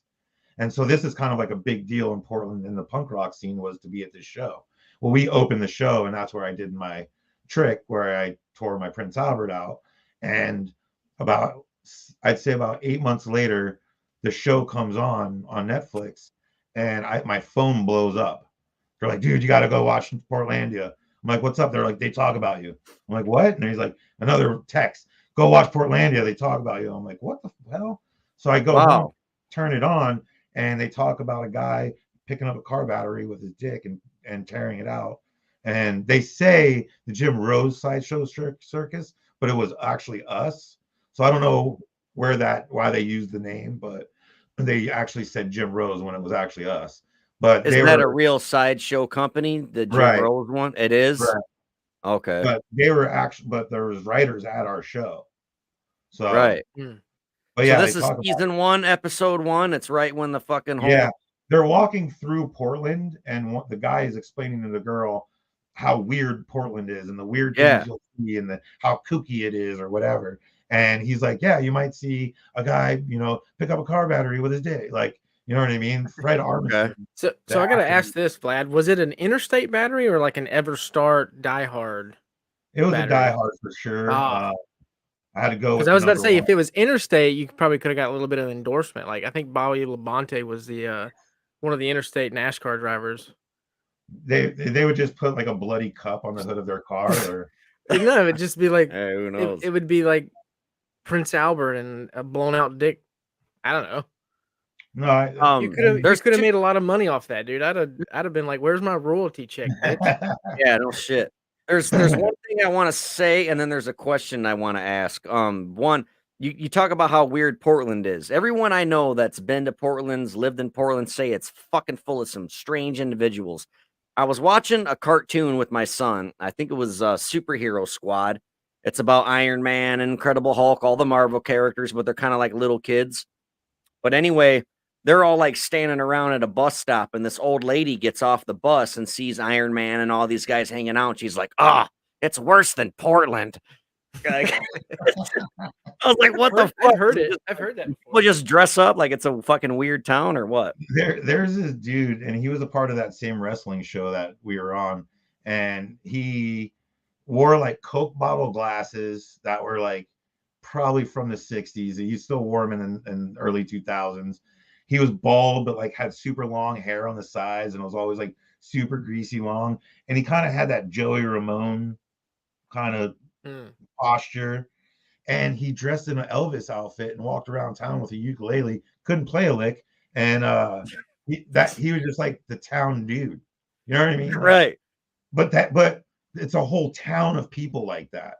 Right. That They're makes just sense. weird and quirky, and it's such a weird place to be. I don't even know how to. You really feel like you're on like you ate mushrooms and like popped into some weird little dream or something. What It's is so it weird. about that town that makes all the weirdos of the world congregate there? Like, what's the fuck? What is it?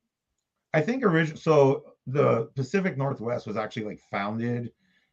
I mean, it was founded before the 60s, right? Like I'm not dumb. I understand that part of it.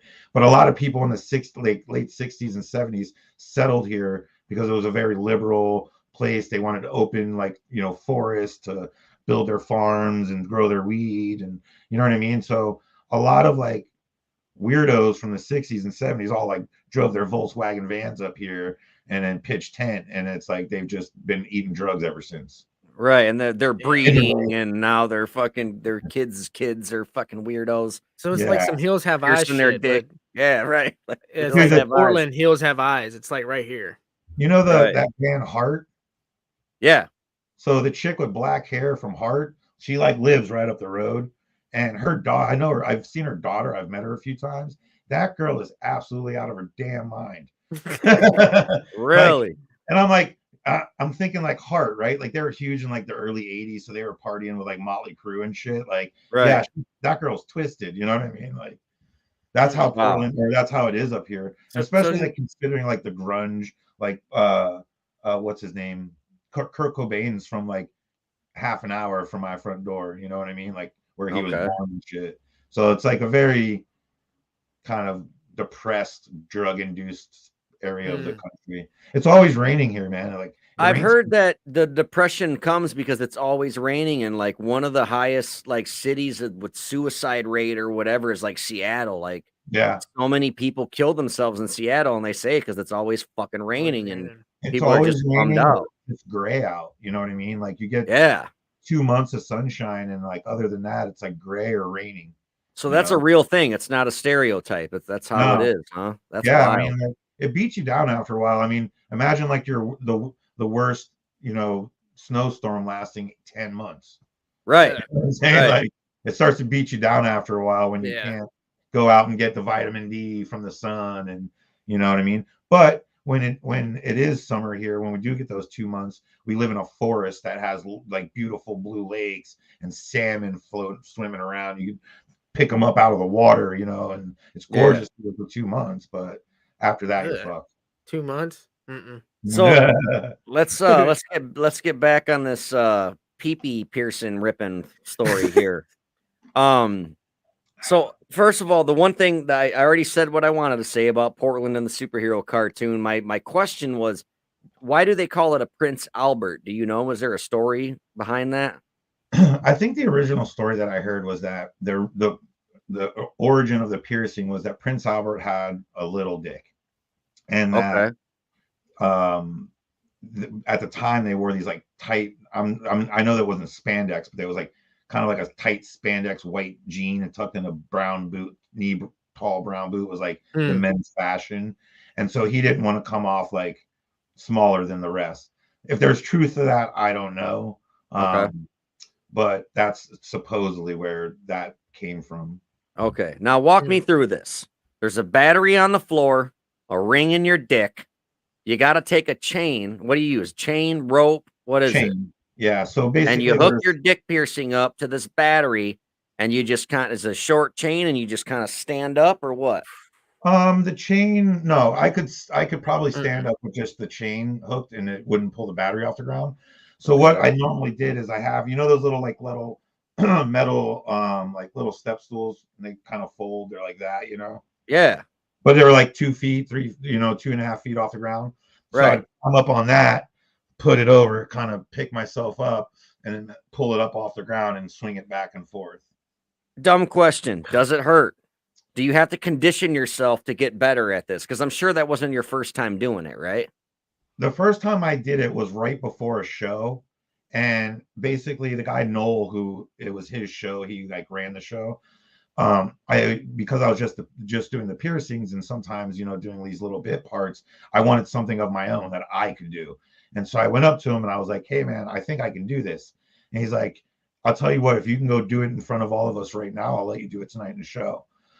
So never done it before. Went up, hooked a carabiner onto it, fucking, because we used the car battery for other tricks. So it's not like we just randomly had a car battery laying around. We used it for other Right. tricks. Yeah, I would imagine so. But so I took the carabiner and clipped it to my dick, and I like just stood up, picked it, a foot, 8 inches off the ground, swung it back and forth a few times, and everyone's lost their minds. They're like, wow, you know what I mean? Like freaking out. My dick that's this big was about this long. I You was know what I gonna mean? say it's gotta stretch the fuck Oh out. yeah. It's all skinny and long and It like was it's cool gotta because it went from short and stout to long and skinny. I just wish it would have went long and stout, you know what I mean? right, right. But but yeah, so I did it for them real quick, and this is at a club in Seattle called Chop Suey. And so I picked it up and I did it for them real quick, set it down, unclipped it, and they're like everyone was losing it.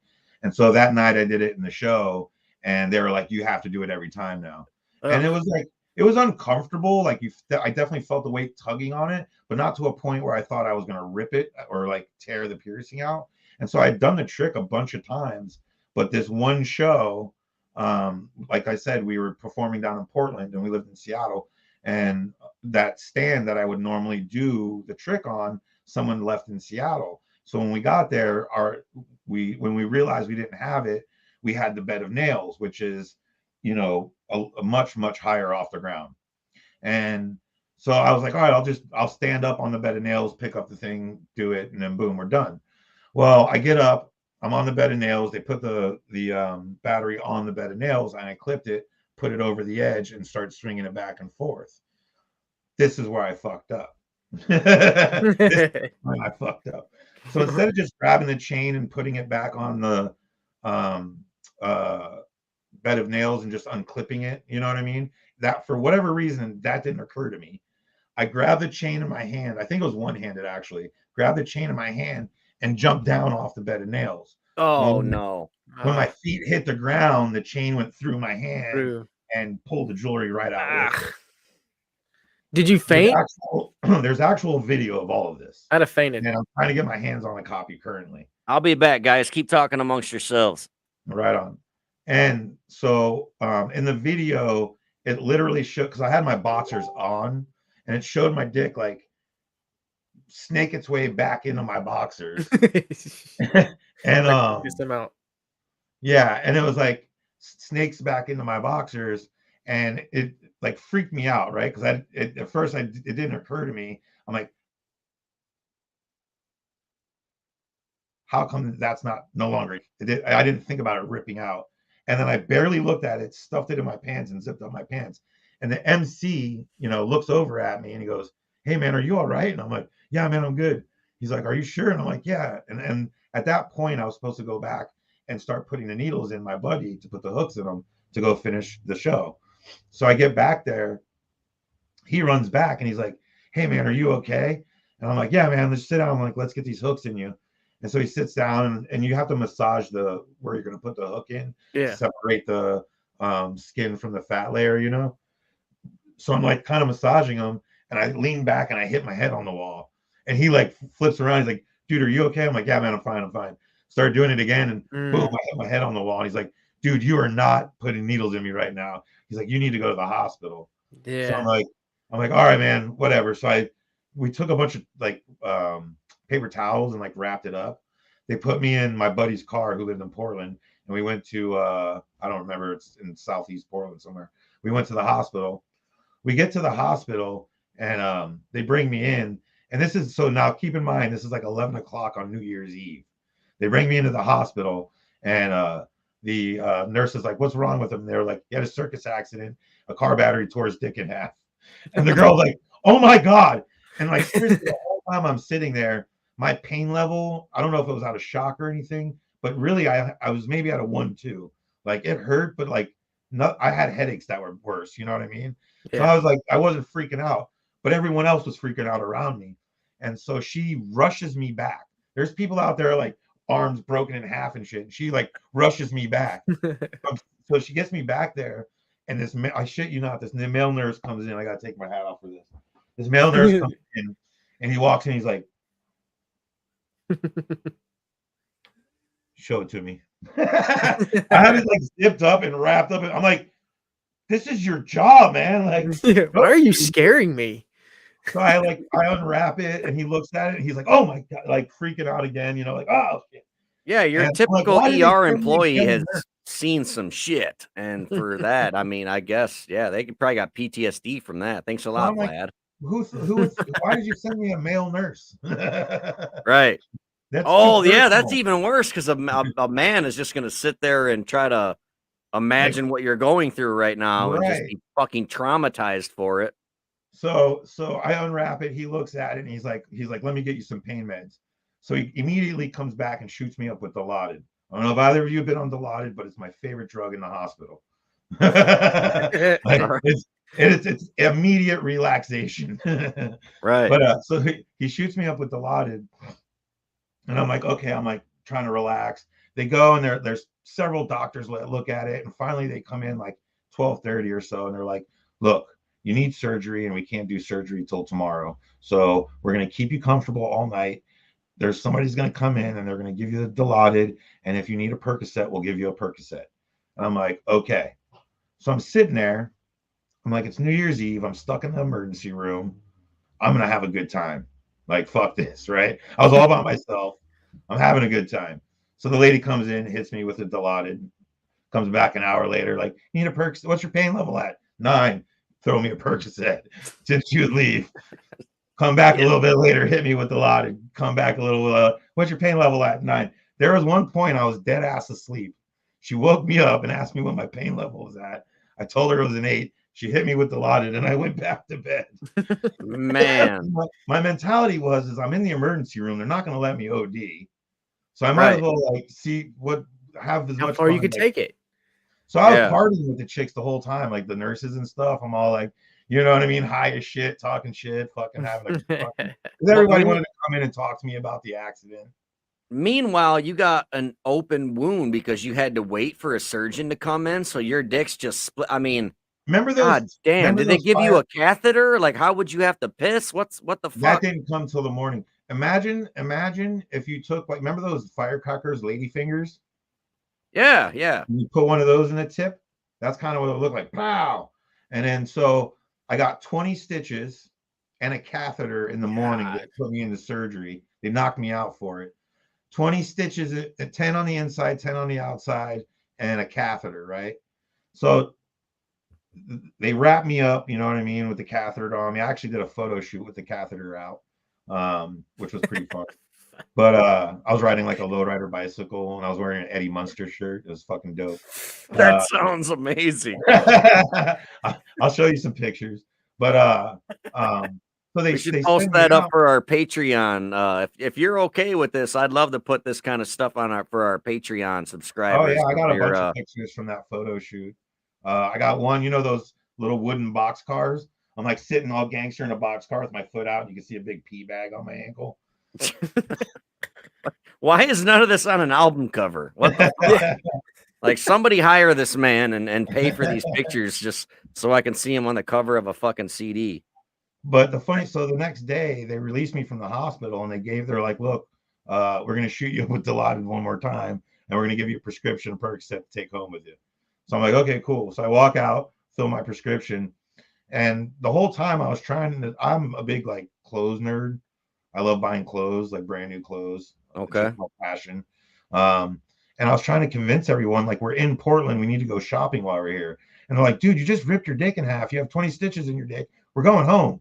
And I'm like, no, Right. let's go shopping. And they're like, Yeah. no, we're not going shopping. So Hot finally, Topic's got a new sale out. there's a new Hardy Boys sleeve I need to get. Yeah, I need to go to Eric Comrie and Finch. But so they're finally Don't like, insult this man like that, Audie. You don't shop at Abercrombie and Fitch. I'm just saying the dude, As like, high as he was on Percocet, he might have. that's what I'm saying. Like, this dude's on perks, dick's ripped. Like, let this man go wherever the fuck he wants. If this man wants to go to fucking, you know, I don't know, Spencer's or something, let this man go. Yeah, let him do what he wants. He's like one of those Make-A-Wish kids. His fucking dick ripped in half. Take him to Disneyland or something. Our doctor go, oh shit. Yeah, no shit. But so they convinced me not to go shopping, and we're driving home on I-5, like going back to Seattle, and I make them pull over so I could puke. So every car that's going, I'm like, whoa! And every car that's going by honking their horn at me because it's New Year's Day. So they all think I'm hungover. And I'm like, no, you have no idea how bad this really is. I'm dying over here. You know what I mean? But they're all like, boo, boo, boo. I'm like, no, I'm not. That's not it. Right. And, but the worst part is, so when I left the hospital, they were like, yo, we wrapped it up. Don't touch it for 2 weeks. Come back in. We're going to take the catheter out, check the stitches, boom, boom, boom. So I'm like, all right, cool. Leave it alone for 2 weeks. So like 5 days in, man, I'm in so much pain. I can't stand up straight without it feeling like it's ripping all over again. Like it was like I was in a bad, bad way. And then my old lady's like, you need to go back to the hospital. Like, this isn't right. You can't go another week and a half like this. So I go back in and the lady's like, dude, you were supposed to clean that with this and seesaw and blah, blah. I'm like, this is what they told me when I left. And so they had to like take everything off, and all the stitches had like pulled apart at that point. Oh and my God, dude. They're like basically like, look, we can try to do this all again, or you can just go the rest of your life like this. I'm like, I'll just go. It's fine. I got an ear torn out. Like my dick's no different. I just want to point out that you have a combat veteran cringing right now. Like, this man has seen some shit. Dude, like, I'm like giggling with my butthole right now. Right. Like, oh my God. Yeah, dude. Fuck like, that. there's no like getting kicked in the balls is the worst thing a man can ever like experience. Better alone getting your head, like the most sensitive spot, just blown out like a split tongue. Fuck that. Yeah, if I had a choice to get kicked in the balls 25 times by a horse or get my dick ripped in half, who's got a horse? Lining it up, baby. Line that horse up. Yeah, bring it. I would say this. I would never fight Vlad ever, just for the simple fact this man has had his dick ripped. What are you going to do to him that's going to hurt him? Like, oh, you're going to break my nose, tough guy? I have my dick ripped in half. One time when I did live in Portland, this guy made a really good point to me once, and it's something I've always kind of thought about. But I worked at this tattoo shop in downtown Portland, and one day I'm sitting outside, and he was like no, he wasn't a small dude or nothing, but I was sitting outside and he was standing in front of me, and the sun was like right behind him. And I looked up at him, I was like, hey man, I never noticed how many scars you have on your face. He's like, yeah, man, that's why I don't fight people like you. And I'm like, why is that? And he's like, look at your hands, all your scars are on your hands.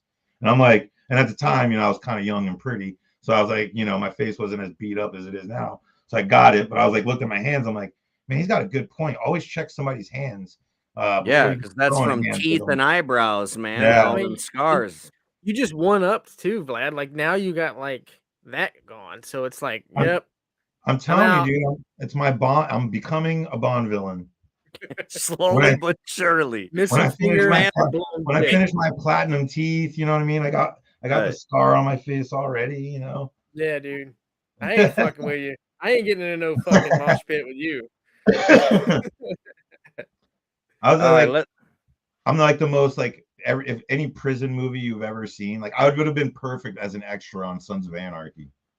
Oh yeah, absolutely. For sure. You should try out as an extra, man. What's that? Yeah. I said you should try out as an extra at least. Right. Yeah, and I'm sure they film bro. I'm sure they film movies out where you're at. But yeah, but I'm sure there'd be something other movie. Like it. Yeah. You know, it always comes in Vikings. That would have been brutal. Well, I'm sick of having sympathy pains where my penis is. So let's change the subject over to Club Kids, the main event of the night. The We sh musical. Club Kids the musical. Can we sing all of our parts? anything to Just make throw me some glitter forget on it and about go dancing, honey. right. Oh my God. So before I get into my little description here of what the Club Kids are, why don't you give a brief rundown, Vlad, about just like how you knew them or how you were aware of them, and then I'll go into explain to everybody who doesn't know what they are, what the Club Kids are. So where I lived in New Jersey in Toms River, Manhattan was like basically an hour and a half away. So Wednesday nights through Saturday nights, we would all basically go to New York and go to nightclubs, even though we were like 16, 17. If you knew the right people, you got into places. So my sister originally started going up to a place called Limelight, which is um, was a kind of like a techno club, dance club inside of like a 200-year-old Catholic church, looking very gothic, and and it's on 20th Street and 6th Avenue, right in Manhattan. So it's like this super old like castle looking church, and each room there was multiple rooms that had like uh whatever different types of techno, like gabber, or you know what I mean, like trance and things like that going on. There was famous DJs that would play there, like Kyoki, and you'd go in there one night and like literally see like Hell's Angels up in this corner of the club, Japanese Yakuza up in this corner of the club, and then a bunch of like circus freak looking people dancing in the middle on, you know what I mean? That's so strange to me that they didn't have like problems. I'm sure that there were sometimes, but for all Yeah, these people to be in this building and get along, it's so strange. it's I bounced in different clubs between New Jersey, Baltimore, Portland, and Seattle. Like I've bounced in like made big clubs, and where we were getting in fights of like like 11 dudes are fighting 10 dudes, and now 8 bouncers get involved, and now all of us are fighting in the streets. Like I've Right. been in fights like that, you know what I mean? And literally when I went to that club, like I know of issues that arose, but there was never fights.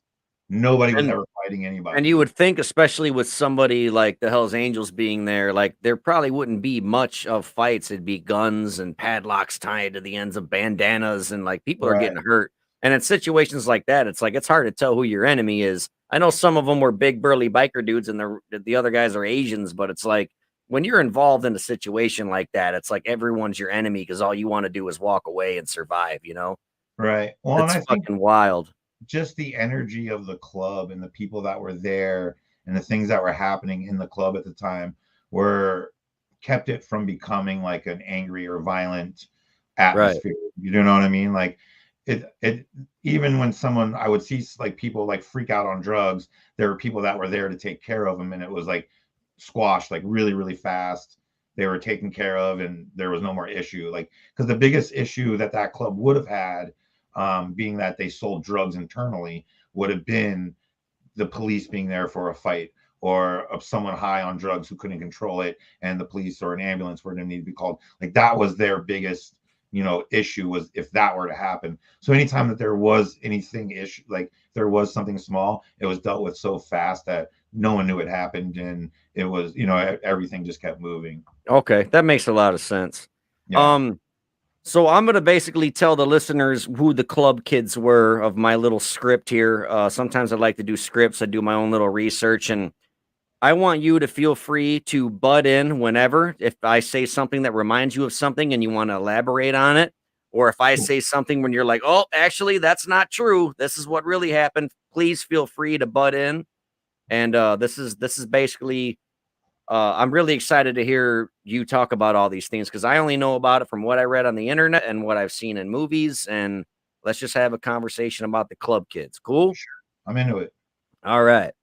So the Club Kids was a group of young New York City dance club personalities. They were popularized by Michael Alec, James St. James, and there's several other people in this group, but they were basically a very flamboyant and group of individuals, and they wore very extravagant costumes. In 1988, Michael Musto, he wrote about the Club Kids and said that they were, quote, terminally superficial, have dubious aesthetic values, and are master manipulators. Several of them had very long lasting contributions to mainstream art and fashion. And I was talking about this earlier about how you see your emo kids and heavy metal kids, and like Marilyn Manson, he'd have like just stripes across his face or paint just his forehead black or things like that. And Marilyn Manson's even in the movie Party Monster. Yeah, he He, is. he he's the truck driver, right? We're gonna get Right. into that too. So, former club kid Walter Cassidy, you know who he is, Wallpaper, right? Wallpaper, yeah. He was a DJ at the club I hung out with a little bit. Yeah. Um, Wallpaper said that the nightclub was like a laboratory, a place where you were rewarded for experimentation. And I think that's kind of cool that people could just come there and be just very extravagant individuals. You know, they celebrated individuality, and I thought that was pretty cool. I was just gonna Um, say that the people that were the most strange and the most unique were the most celebrated. right, yeah. That yeah, there's he mentions that actually in the thing that I was reading about him. He was actually basically saying the same thing. That's fucking awesome, I think.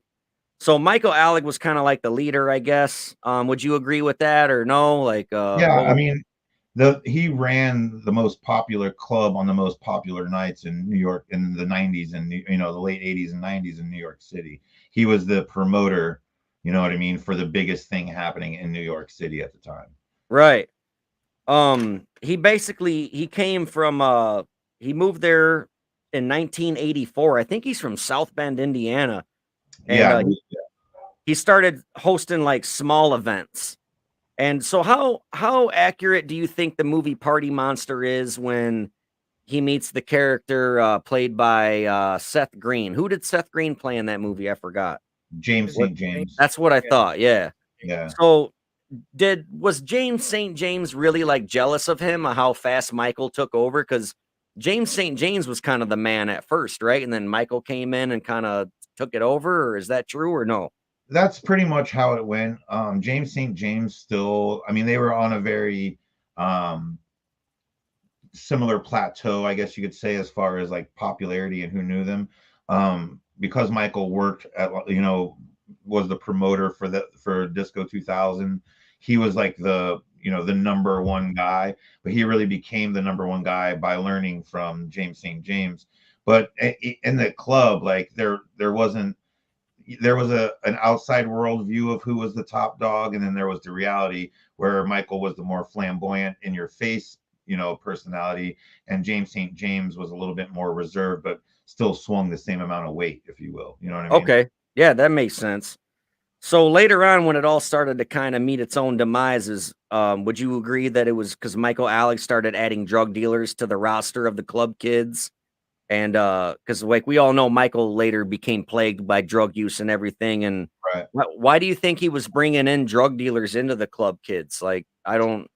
Well, part of the nightclub scene and that was real predominant with Limelight was that when you went there, you would show up at 11, 12 o'clock at night, and then you would be there till 6 a.m. And then when they close at 6 a.m., you'd go to after hours until like noon, and then you would go have brunch.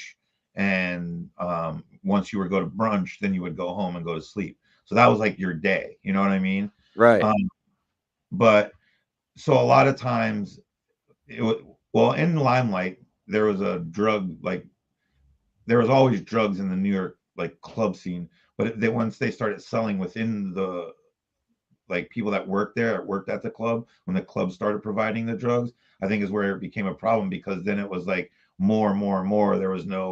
Um there was nobody to kind of stop it. It was, you know what I mean? Typically Right. there's outside influence selling drugs within your club, and you use your bouncers and security or whatever to kind of quash that. But when you're the club selling it, there's no one to stop you. Like, you can sell as much as you want. And so things like cocaine, where if I'm going to be up from 6 o'clock at night till noon the next day, a couple of bumps while I'm drinking, another bump of K, you know what Oh, I mean? cocaine will definitely help you stay up for 2, 3 days if this is what you're trying to do. So, okay, that Exactly. makes a lot of sense. And I'm sure there was money to be made in the whole drug scene too. I'm sure. Absolutely. Well, Um, oh, go ahead. no, you go ahead.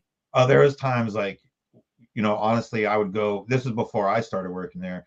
I would go there party the entire night. There was one time we were driving back from the club and I had passed out in the car with my hand clutched, and we got pulled over by New Jersey state troopers, and they kind of questioned everyone in the car. We were all like, 18, 19 years old. And the whole time I was awake, but I pretended I was passed out because I could feel in my hand I had a vial of something, a bag of something, and like a nugget of weed, which in the 90s was a bad thing. Right. Like clutched in my hand. And fortunately, we drove off. Well, once we drove off and I opened my hand, I had a 50 vial of Special K and a 20 bag of Coke in my hand and a fucking nugget of weed. But that was the thing, is you would leave there and in your pockets, you would find shit you didn't know you had. Right. You know what People I'm are giving saying? away drugs for free as Jesus. samples, or just Bro, to you'd walk party, in or with one joint and walk out with like $300 worth of shit on you because Right. all night long. A very popular thing is we'd get like either as a star tattoo like I have or an X, and that's where people would put their bumps, and you just Right. you know what I mean? One of my Yeah. favorite stories is, let me just tell you really quick because it's just so fucking funny, and it's one of my favorite memories of that place. We were going from Of Limelight? Yeah, we were Okay. going from Limelight one night to another club called the Tunnel, and it was owned by Peter Gation too. It was owned by the same Yeah. guy. Peter Gation. I was going to get into him. Yeah, that's awesome that you brought it up. Go ahead. So fucking Michael Alec is like, hey, we're gonna go to Tunnel. Do you want to go? And I'm like, yeah. So I get into a limousine with him and like 8 other people, a couple of drag queens, and like 8 club kids, and we're all sitting there. And someone's passing like Coke over me. I think it was. I might have been Cave. I think it was Coke.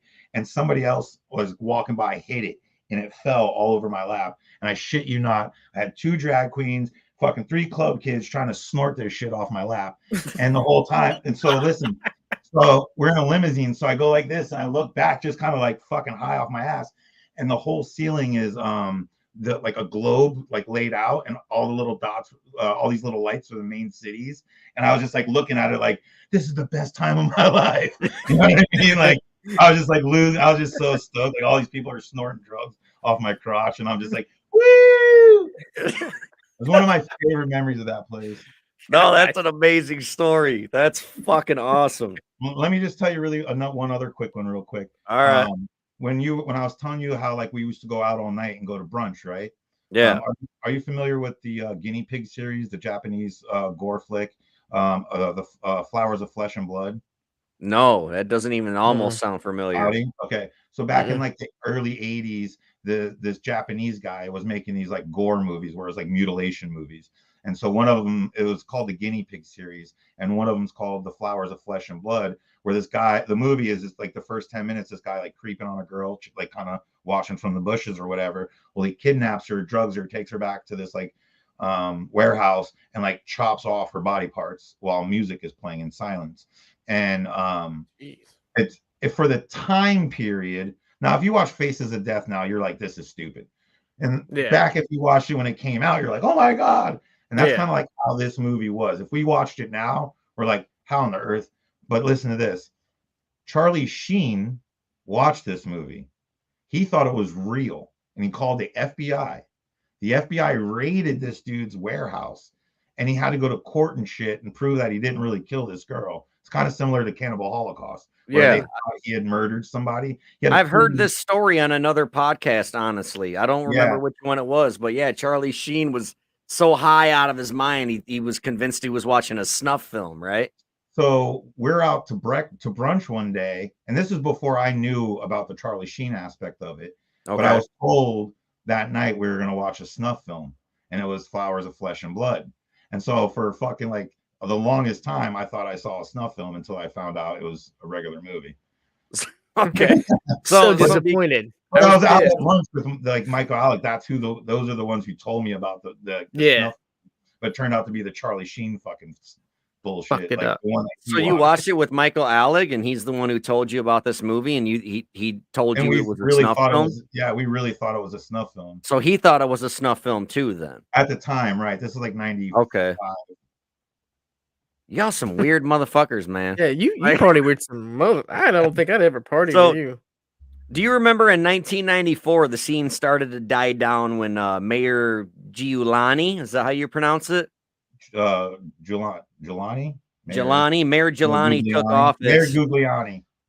And he targeted the nightlife industry, and his movement was known as the Quality of Life campaign. Does any of that sound familiar? Do you remember this? It does because I was going there at the time, but it really didn't affect Limelight. I think it was till '96, which was after like pretty much after the murder and when Michael got arrested. Yeah. They did a raid shortly before that. Because because at the time I was in jail. Actually, when Michael got arrested for the murder, he was in a town just south of me, but it was in the same part of New Jersey. And the county jail I was in, he was actually brought to. And I think he was there for like 36, 48 hours. I never saw him, but then he got transferred to New York. So I did like my year there. And then when I got out of jail at that time, I went up to New York, and the Limelight was completely different. It was like a normal ass nightclub in New York. Oh, so this was probably after Peter Gation owned it then, right? Or no? Right. That after I got out of jail, yeah. I don't Okay. think he owned it anymore at that point. We're go ahead. What were you gonna say? It right before I went to jail in '96 is when the club got raided. Okay. But I was still going there when it got raided. I wasn't Yeah, there 'cause tonight. It got raided, but I was still like fun. I was still going there at the time. okay. Yeah, we're gonna get into the into the murder of Angel here. But I just want to say a couple more things about so Michael Alec, when he moved up here from South Bend, I believe, was his plan to replace Andy Warhol, and they started dressing up crazy to kind of make fun of the Andy Warhol and all those guys, but then they shortly kind of realized like, we just became everything that we made fun about. But they just Um, like they kept rolling with it. yeah, that part I'm not like 100% sure on. If that's something that you probably heard in a documentary or something, I would It agree was a with. direct quote from Michael Alec, so it made me wonder if like what was the whole thing with that? If like That was he's never me something that I knew of, like was ever expressed to me with anything right. about We're All. I know Let's like talk. later on when Michael like was kind of the era that I knew him, he was more into like horror and gore shit, you know what I mean? Okay. More than like the '70s any Okay. longer. I would imagine earlier in his career I could see him being more like obsessed with that era of things. Right. Okay. Because I know he So wanted to recreate whatever it was, Club 58 or whatever that club was. 54, Studio 54. Studio 54. I know that was like his idea was to create a cooler version of that. And that's where like Okay. Warhol and all those dudes hung out. Yeah, yeah, and he was saying that they basically dressed up like all those people to make fun of them, and then they kind of got stuck in it, and then Right. that's just what they did. But as their influence grew, so did their parties. They started in burger joints, semi truck beds. So then they moved to bigger venues. Like, does the area sound familiar? Danceteria, the Palladium. Palladium. I went to Palladium a lot. So, for example, the capacity, just to show how quick they grew, like, did they really take over Dunkin' Donuts and McDonald's and Burger Kings? Like, they would invade these fast food restaurants and just like it was an outlaw party, is what they'd call it. They had Yeah. a secret, like, all right, at midnight, we're gonna go to fucking Burger King and we're just gonna fucking party. And they just party in a Burger King, and everyone's like, what the fuck is wrong with these kids? That's exactly what they do. And he'd buy like, 300 burgers and just toss them to everybody. And Yeah, everyone, like, why? Was it just to show how big their dick was and how easy it is to take over your bullshit? Or was it to have a middle finger in the face of society? Like, why do I, you think they did these things? I think a lot of it has to do with like, well, you know how they had those flash mobs a few years back Oh, where it was yeah. more of like a social thing, how you got recognized. And so everyone would run in a Target and do some fucking stupid dance. Right. I think it's like an early version of that where you were establishing your scene because before them there was the disco era and stuff like that. But there was nothing for them to like really latch onto. There was no club for them to go to, and they were trying to create something. And so there was this Okay. flash mob mentality because when you're partying in a McDonald's, that's only going to last 15 minutes till the cops get there and start splitting skulls. Yeah, It was exactly. Because they would throw 19 parties in the subway with a boombox until the cops broke it up. And they would Right, even have parties in ATM festivals. right. Like, and the fucking glass dome where the ATM is, like, they would literally have, like, 50, 60, however many people they could fit, and they'd just be fucking partying in a fucking ATM thing, like, Yeah. I don't get it, it's not for me, but, like, man, kudos to them for pulling this shit off. I'll It's say I fucking wasn't amazing. around in that area, or I don't think I would have been a part of it either. Right, well, this was the start of it, like, it just shows how Right. much they grew because they would start by invading Dunkin' Donuts, and then they would fucking pack up the Palladium. And the Palladium, the capacity is 2,160 people in the main room, and then their room upstairs was another 500 people. And So that place would be sold out. yeah, that's what I mean. Like, there's like fucking 3,000 of these club kids just hanging out, and like it all started in Dunkin' Donuts and shit. It's fucking wild to think about. Well, and then you'd have That's you'd be at crazy. Limelight on Wednesday night, Palladium Thursday night, Tunnel Friday night, Limelight Saturday night, and literally you would go out every single night. Like, Wednesday was the first night out, Disco 2000. You go out every night until like Sunday, and then Monday and Tuesday were your days off. Right. Yeah, like to recuperate and rehydrate and shit. Pretty much. So Peter Gation, he owned like a bunch of clubs. No, he got busted for tax evasion and got deported to Canada. And this was like, was this around the same time Michael got in trouble for murder, or was these two separate occasions, or what? I believe it's like after he got raided, it was a part of the investigation into why they were raiding him. It was kind of like a joint thing with like the drugs that were moving in and out of Limelight and where they were coming from. But then there was also his tax situation. And I watched an interview with him not long ago where he was talking about opening more clubs again, but I don't know if that's ever happened or planning on happening. But yeah, he got basically booted from the US. How accurate do you think the relationship between Michael Alec and Peter Gation is that was portrayed in the movie Party Monster? Like, do you think Peter really treated Michael like his son and just kept feeding him money and letting him fucking do all these crazy parties? And meanwhile, the fucking Peter Gation's wife is pissed off and you got to get rid of these fucking club kids? That's 100% accurate. Okay. Because the guy that wrote a book about the club kids, he said that they were just like magnificent manipulators. And it's like, that's kind of how the movie portrayed Michael into manipulating the Peter guy into like, just keep letting me throw parties, man. I promise the money's coming. You'll make money. Well, that's what I'm saying. I think it was just money driven shit anyway. Like the dude was like, I don't give a fuck what you do, just bring me money. Right. Well, that's what and I mean. Go ahead, Audie. No, go ahead, man.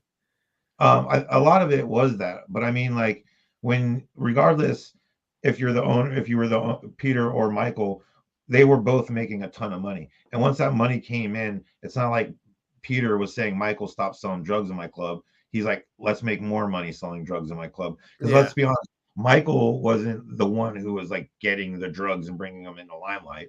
Peter Gation had those connections and was helping with that. You know what I mean? Oh, see, they left that part out of the movie. I don't remember that at all.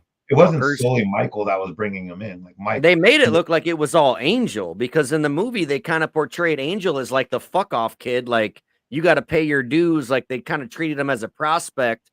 And then when they found out he had drugs, they let him kick it and hang out. Right. That's kind of how the movie portrayed it, unless I'm mistaken, because I haven't seen it as many times as you. I've only seen it like 2 times. Well, no, and you're not mistaken. That is how they portray it, and that's really how that scene was. Though it was, you're only a person in that scene if you were providing something, drugs, sex, people, promotion, something. Yeah, like you had to be somebody or provide something in order to be in the clique, in the crew, to be right, and, to be a club kid. Right. I mean, yeah, there was a lot of people that showed up and they were dressed a certain way. Like, I never got all like that. I was more of like, you fucking liar. You liar. I got pictures of me and Jinkos with Tommy Hilfiger shirts on. All right. That's the kind of guy I was. Jinkos and Tommy Hilfiger. Jinkos were fucking amazing. There's one more. I remember when I talked about how they would invade Dunkin' Donuts and ATM machines and shit. Yeah. There was a party where they invaded a cardboard shanty town of homeless people. Like, I don't know if it was under a bridge or what, but like they found out where all the homeless people were kicking. Yeah, right. And they just went in and took over all their cardboard houses and throwing parties in it. And they Michael Alec felt so bad afterwards that he gave all the homeless people a bunch of crack. It was like, here's some fucking crack, here's some money. Like, I don't know how true it is, man. This is just what I read on Wikipedia, so I don't know. I've never heard that specific story, but a funny thing about Michael Alec, and just a little bit about like you could tell like the type of person he was. I always felt like by this story was shortly before he killed Angel, I was actually at Michael's apartment, and when you went into his bedroom, It was just so fucking weird. In the center of his bedroom, he had like a, I don't know, like an 8x8 piece of plywood on top of two sawhorses. And in the corner of the room was a little double mattress that had like no sheet, a pillow, and then like the pillowcase was just disgustingly stained. And then like there's like a sheet maybe somewhere on the, you know what I mean? Like real crackhead style shit. Oh yeah. But then on this piece of plywood was the most magnificent fucking Lego city you've ever seen in your life. The Really? most intricate, fucking coolest looking Lego city I've ever seen in my life. It was so fun. I can't even get out of my mind how cool it was. It was probably at least 4 feet tall, and there was like rivers and all kinds of shit, dude. It was insane. Well, I could see a bunch of dudes being just so fucking high on blow Yeah. and like just fucking really getting into it and making this amazing Lego town. Like, I mean, I get it. That was, one of the cool things about that period of time was the people that I hung out with in New York City. When I would go to their houses, they always had like the most interesting fucking decorations, right? So there was like this one lady who she had a fireplace mantle, and I've always wanted to recreate it. And she took Barbie head dolls and made them all punk rock and shit, and glued them. The whole top of her thing was like Barbie dolls, like big head dolls. They were all like punk rocked out with mohawks and stuff, and they were attached to the top of her mantle, her fireplace mantle. Those like things you hang on the side back in the 70s and 80s on kids' beds, and it has like the little mirror thing and the little thing, and you know what I mean? Like on yeah.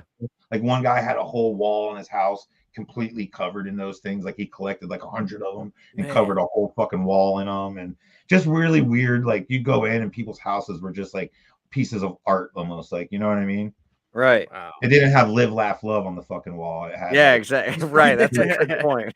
Well, they should have.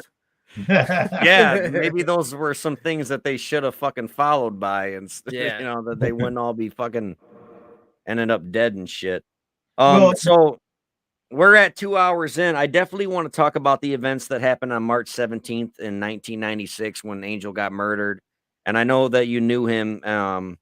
So I hope this doesn't fuck with you too bad, but when we can't talk about the club kids without talking about this, yeah, for sure. So the events that took place on Sunday, March 17th, 1996 was the demise of the club kids, as well as Andre Angel Melendez's life. Michael Alec and his other roommate, Robert Freeze Riggs, killed the former Limelight employee and drug dealer. It started over a debt that Michael owed. He owed Angel he owed him a lot of fucking money on drugs. It basically started with Angel confronting him and them getting into a fight, and Angel got the best of Michael and was kicking his fucking ass. Michael's yelling out, "Help me, help me." Freeze, the other roommate came in, Robert Riggs, grabs a hammer, hits Angel in the head 3 fucking times, knocks him out. I don't know how the guy didn't fucking die from this, but Right. he hits him 3 times in the head. And then, according to whose testimony you read, they say that there was a cleaning chemical poured in Angel's mouth, and then they duct tape his mouth shut. And then they also say, according to whichever story you want to believe, one person says pillow, the other person says sweater. But they say after they put Drano or whatever in his mouth, duct taped him, they smothered him with either a pillow or a sweater, threw him in the fucking bathtub, and he sat there for 5 to 7 days. He started to stink. So Robert Riggs, also known as Freeze, went to Macy's. He bought a 2-inch cleaver or a 2-inch butcher knife and a cleaver. They cut off his fucking legs. They put one leg in a garbage bag, the other leg in a garbage bag, dumped it in the Hudson River. Then the following day, they took his upper body, they wrapped it in a sheet, placed it in a garbage bag, then put it in a cardboard box. And Robert Riggs, I don't know if this is true or not, but I heard they bought a TV just to have a big giant box to put the guy in. And they covered up the UPC code so it couldn't be traced back to him. And they took this fucking box downstairs through the lobby. And when they got outside, there just so happened to be a taxi cab there. They hailed a taxi, threw the box in the fucking trunk, took the taxi cab to the Hudson River area, and then they fucking tossed the box in the fucking river. And I didn't do a ton of research on this because by the time I was fucking getting into it, I'm like, fuck, we got to go live. That's about all the information I have on this murder. Right. But does any of that sound like bullshit from what you remember in the news? Or because I learned all of this stuff after the fact. I saw Right. Party Monster just as a weird movie. I didn't even know it was a true story. And Right. then just coincidentally, about 2 weeks ago, I'm like, oh fuck, I remember that weird movie. And then but by that time I knew these were true events. Right. And it was just strange that I hit up Audie and I'm like, dude, we should do a fucking episode on the Club Kids. And he's like, fuck yeah. And then I'm like, wait a minute. I know a guy who fucking knows these guys, and it's you. Right. Well, So I didn't go too deep into it. So I'd love for you to elaborate on it as much as you can. so this is how involved like I was with them at the time. The girl who actually told on Michael Alec, this girl Brooklyn, was my roommate. Her and I lived with Freeze briefly. Like we all kind of stayed in the same apartment in the Bronx for a while. And so like that's how close I was to them. When just before he died, I got arrested in Tom's River for some shit I did when I was 18 and was in jail when the actual murder happened. And actually, I might have been out on bail when the So we're going to go on record and say Vladimir DeWinter had nothing to do with Angel's death. Absolutely. He has a fucking alibi. He was in jail, assholes. Leave him alone about it. We're sick of getting the hate mail. It's probably a good thing you were locked up. You probably Yeah, didn't no know. shit, because now you have zero ties to Yeah. it, dude. Well, and at the time, like I said, I was, I was doing whatever drug anyone would put in front of me. So if put in that position, who knows what the fuck I would have done. Exactly. Yeah. No shit, man. But yeah, no, I mean, I was staying with him, and Freeze was always kind of a weird dude, man. He was like the dude who seemed to like want to party with you the most, but it was just always uncomfortable. Like there was just an uncomfortableness about that dude. But Michael, I never would have in 100 years thought that he would. I mean, I guess anyone's capable of doing anything, right? Especially when you're like, out of your mind on drugs. But even when the times when I would hang out with him and we were both high as shit, he was always just so upbeat and like fun and loving everyone and wanting to give everyone free drugs. And do you know what I mean? Like his personality didn't come off to me as someone that was going to kill somebody. As far as the facts that you stated, that's all everything that's pretty lined up. I think it boiled down to, outside looking in, me not being there, I think it boiled down to Michael owing Angel money. Angel confronted him. Angel started kicking his ass. And then the Freeze guy was just like, what's going on? Who knows if he was hungover or strung out, hits him with a hammer. Now they're like, fuck, we got to deal with this. We have a dead body. Right. Like, they're not going to go tell on themselves. Michael had also stole a bunch of drugs from Angel that Angel was now financially responsible for. Okay, so what I read is he did it after the fact. After he killed him, he went in and took like $10,000 worth of cash, $5,000 worth of drugs. It was like hidden in his shoes or something. Yeah, before that, he had also, Angel had fronted him drugs, but then he had also stole drugs from Angel as well. But then after they killed Angel, I think in the shoe they found like $5,000 and like a bunch of ecstasy or some weird shit like right. They found a bunch of other stuff that he had, but prior to that, he did steal a bunch of drugs from Angel. This just goes to show, kids, don't do drugs, but if you are, pay your dealer. I like how we go from like the straight edge stuff to the drug stuff, not the drug stuff to the straight edge stuff. Yeah, right.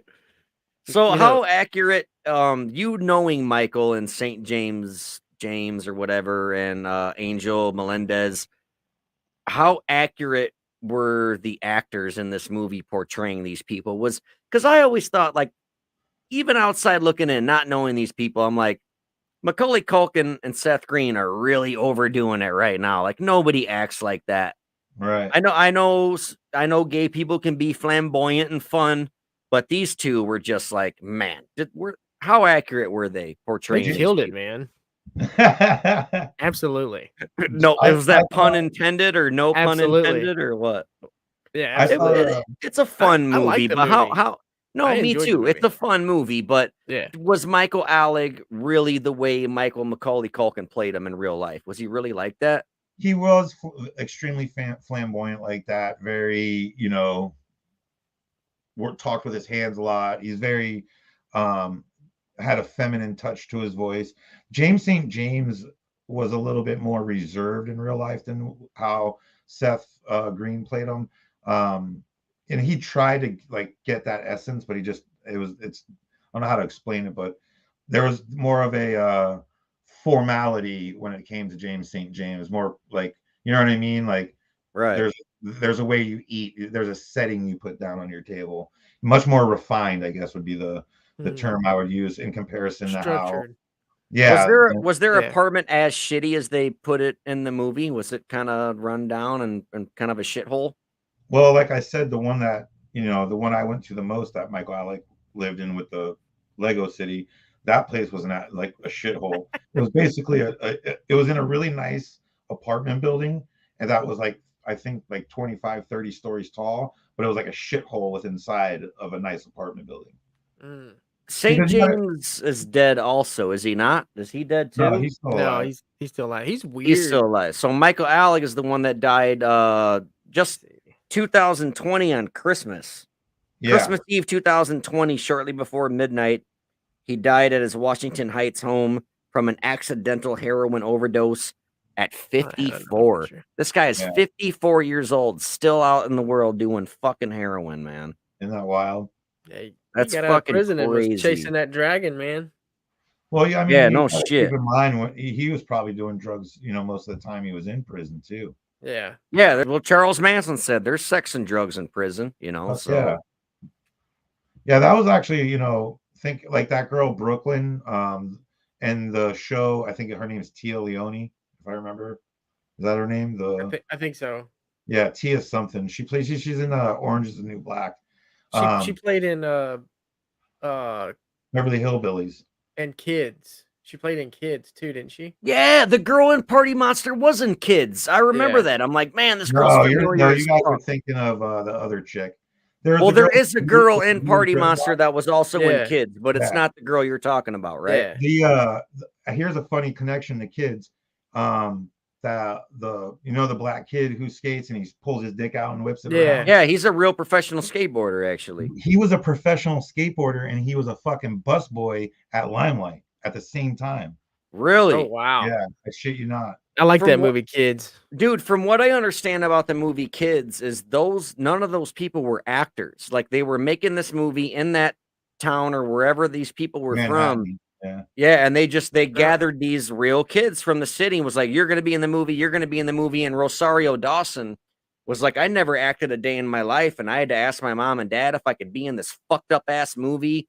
Yeah. And thank God they said yeah, because look at her now, dude. Look, She's there been was- fucking, There was two actors. Either they bloomed from that or what, but the other guy was The one in guy Friday. didn't Next he kill Friday. himself? Oh yeah, he- Roach. Yeah. he's suicide. He- And the other in kid Roach in played or Friday the After other Next, one whatever. played in the one Telly, the one that had the AIDS, Right. Yeah. played in the movie Bully. And he played in another TV series as well. So I don't know, maybe lot they of those- sprung from that. I don't know. Yeah, I think a lot of those kids sprung from Yeah, like he was that was their, he was like, in jump some off point. he was in some CKY movies with Bam Margera and Ryan Dunn when they were CKY Yeah. too. Have you seen Gummo? I have Mm-mm. not, but it's made by the same people who made Kids, right? Yeah, it's And I Oh, heard well, it's then far, That's far gonna be a worse. fucked up movie, I'm sure. it's the trailer park death metal version of Kids. Right. Oh, that's nice. What's it called? Gummo. Gummo. Gummo. Gummo. I first heard about it. I watched the movie Belly. And DMX is I in it, love that Nas movie. is in it, Method Man is in it. Yeah. And they're all at DMX's house, and DMX is watching Gummo, and there's like a kid dressed in a pink bunny suit. And like, don't they kill some kid? And they're like, he stinks like shit or something. Yeah. But I remember seeing that scene. I'm like, what the fuck is that? My homeboy was like, dude, that's Gummo. You The gotta dude who watch made Gummo. Kids made this movie. Yeah. Is it wow. going to I gotta- bother me? Like, am I going to use PTSD as a lack of a better term? Like, is it going to bother me like the way it did Spit on Your Grave or Last House on the Left? Like, No, I is think the Gummo thing- fucked up that bad? I don't really like when people fuck with animals. And there's like a part where they're like shooting guns at like a rabbit or a cat, and then they're like hanging it from a tree, and then they sell it to like the local. Like- but it's just Like more real? graphic. Like real? No, I don't. It's not real, but it's just It Oh looks yeah, hella it's real, yeah, it's and it you, just is you kind of like like you're just like, ah, fuck. Oh Like yeah. yeah. even in American Psycho, right? When Christian Bale kicks the dog, you don't see it, you just hear the dog yelp, and every time it makes me cringe. But You know what I'm saying? Like, it's okay when he's biting a chick's titty off. Yeah, Like I don't care. that's Yeah, bite him fine. on the law. it's so it's okay. He gets his dick blown out, but if he hears a dog, it's Yeah, it's right. game fucking over. Y'all Yeah. might have sex. It sounds like a flat tire going down the road. Oh my god. That's fucking hilarious. God. Well, guys, what do you think, man? We're over 2 hours. Should we end this or what? Yeah, I think this is probably one of the best episodes we've done, and I'll probably say I that agree. I had a good time. for every We episode that we do between here and there. But Vlad, it was great having you, man. Yeah, man.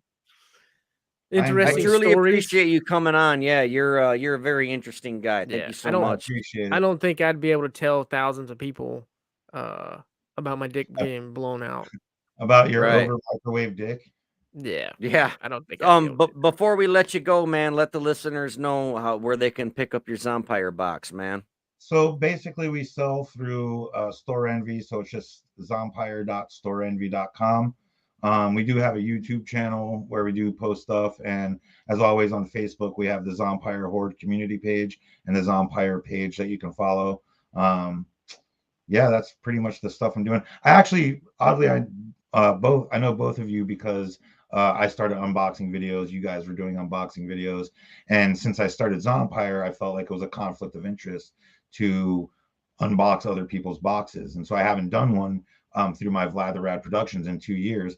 Well, when I got that box in the mail from Mike Tapp, I did an unboxing today, and I actually posted it on the Vlad the Rad Productions YouTube channel. So anyone out there that hasn't seen that yet, Yeah, go go check check it it out. out. Yeah, I'm you can always gonna go to my YouTube channel as well. I'm not trying to push my YouTube channel because I give zero fucks about it. But the only reason why I bring it up is because I unbox your company's box more than any others. So you guys, if anyone wants to see a Zompire unboxing, just look up Cool Kid Collector, and there's a fucking ton of them. So and I believe that if you use Cool Kid Collector 10, you get 10% off anything on our website. I think that's a true story. I don't see, after all the fucking discount codes I've given away, I'm pretty sure I've given you one. Yeah, no, I you think totally did. everybody has a discount code at this point. But the He only just one I have is forgets. Cool Kid Collector 10. And actually, All I right. think it's Cool Kid 10. I think it's Cool Kid 10. All right. I didn't want to make it too long, and then so in your videos you got to type that in the bottom so it reads, Yeah. Fucking get yeah. fancy with Let's it. do it. I just want to tell you guys, man, I had a great time, and hopefully one day we get to do this again, either on my podcast or have me back on. It was a real good Yeah. time. Yeah, that sounds like an Yeah, amazing idea. I would love to be on yours. I'm sure Audie would too. And I I got to don't get mind to this having you level back, of the man. pictures. yeah, it's definitely this is definitely a learning experience. As much effort as we're putting into this, like as you can see, like I'm like the dude in Matrix that's behind the scenes and shit. What do they call him in Yeah, Audie is Spider-Man? Audie is the tech guy for sure. What do they call him in Spider-Man? Like the man behind the desk or something like that? Like with I think so. the little fat kid in Spider-Man. He's like Yeah. the man behind the earpiece or something like that. Yeah, that's me. I He's just like, let Darren do all the talking. I'm just like, all right, is this working? Everything's good. You're like, uh, now And then we're I come doing. in, yeah. And then I'm like, It takes them that whole time just to put the word is across the yeah, bottom of what we're yeah. It doing. takes me like 30 minutes just to type this. I'm like, all right, keep talking, guys. Just keep talking. Right on, man. Shit. all right, thank you guys so much for being a part of this. I love both of you very much. Yeah. Thank you for doing this, and we're gonna fucking get out of here, But man. before we go, we got one more thing. Oh yeah, Vlad, stick around for this. So All right. we did the last episode. We did a giveaway. It was an episode on the 27 Club, which was rock stars Janis Joplin, Jim Morrison, Jimi Hendrix, Kurt Cobain, and Amy Winehouse, which I don't even feel like she's even at that level with those musicians, but Darren seemed to like her. We were doing a giveaway. We said, hey, go and You also like Scream. yeah. We were doing a giveaway, and part of the giveaway was go give us a rating on I think it was Spotify, and then post it on the AMP page or whatever. Tag Don't Blame Us, and we went through. We chose a winner. And I think I'm saying his name right. Benny is the winner of this right here. Check this thing out, dude. I almost kept this for myself. Oh, whoa, that's Um, cool. it's Jim Morrison. It's got his The Doors birthday logo. and his Did you death print day. that? Yeah, I printed this. I painted it. Oh, no shit. It's it's solid filament. Little thing on the bottom says thank you and don't blame Nice. us. But anyway, Benny is the winner of this. Congrats, Benny. That's fucking dope. Yeah, it definitely and I'm actually I was like Darren, I don't want to give this away. And he's like hey fuckface, you can fucking print another one. And I'm like, fuck man, you're right. It only took 36 hours, asshole. Quit yeah, being greedy. it was 38. But yeah, he's the who's winner of counting? that. Congratulations, Benny, if you're watching. If not, Congrats, then obviously Benny. you'll watch this. Congratulations, Ben Newman. He is also one of our Patreon. Yeah. Yep. Benny Blanco from the Bronx. Yeah. And- so if anyone wants to support this podcast just by, more than listening to it, look us up on Patreon. Look us up on anchor.fm/support, I think. There's something like that. Audie's the tech guy. You have to ask him. But we should probably thank our Patreon subscribers or producers. I don't know if you were done. I was pissing. I got one more. I got in. one more thing, and it's basically benefiting the podcast, but she doesn't know it. If you head over to feetfinder.com and type in bmarsh5132 and subscribe to my wife, she's going to be showing her feet. Yeah. I'm trying to wrap my head around it because I'm like, do a OnlyFans and charge $100 to show your puss. And then she's like, no, I got more morals than that. And I'm like, $100 is $100. But anyway, yeah, I'm giving her a shameless plug. It's feetfinder.com. There's people out there who will pay her $100 to see her crack a raw egg on her pinky toe. Like, there's just weird motherfuckers out there. Yeah. Benny's watching. Ben Newman is watching. Congratulations, nice. Ben. Congratulations, you won Benny. Jim Morrison bus. Check it out, dude. This is yours, man. That's all yours. I almost didn't want to give it away. But I made him. Because I told him if he didn't, I was going to pierce his dick and make him lift a battery. You know what? After this show, I'm going to go try that. What? No. Crack a raw egg on your foot or lift the battery with your dick? I'm not gonna pierce it. I'm just gonna kind of like hold it with like a 550 cord at the base. I got a challenge. Oh no! Challenge. 1 week challenge. You got 1 week to train. Take a butt plug, right? I'm out. Try put a chain to a car battery, and you got to be able to pick the car battery up without the butt plug coming out. Like Kegel butt, like. Yeah, you got to Kegel it in there, and if it slips out, you lose. I'll put that on the That's Patreon. all you, Audie. I'm pretty sure he's talking. Whoever's plug slips out first loses. Oh shit! Nope. All right, guys, let's give our shout out to our producers. Ben Newman is one of our producers. Thank you so much. Brent Kopaka is one of our producers. Thank you so much. Ryan Merriman is also one of our producers. Thank you so much. If you want to be we also have two others. Yeah. Guys, you got to remember that you got to give StreamYard permission if you're on Facebook to grant your name. You got to give permission. And if you donate to the Anchor thing, you can do it anonymously. We have two others that are anonymous. We have no idea who you are. Yeah. But thank you so much for contributing and paying and being a producer of the show. Yeah. So if you want to get credit for it, please change your name. And then we will give you a shout out at the end of every show as one of our producers. Yeah, and I just want to paint the picture real quick for people. These donations is going to be given back. It takes a lot to run these programs. This is like a $50 a month program. And what kickback we would get, it's going to go towards stickers, merch, prints like this. I can buy filament, hook people up.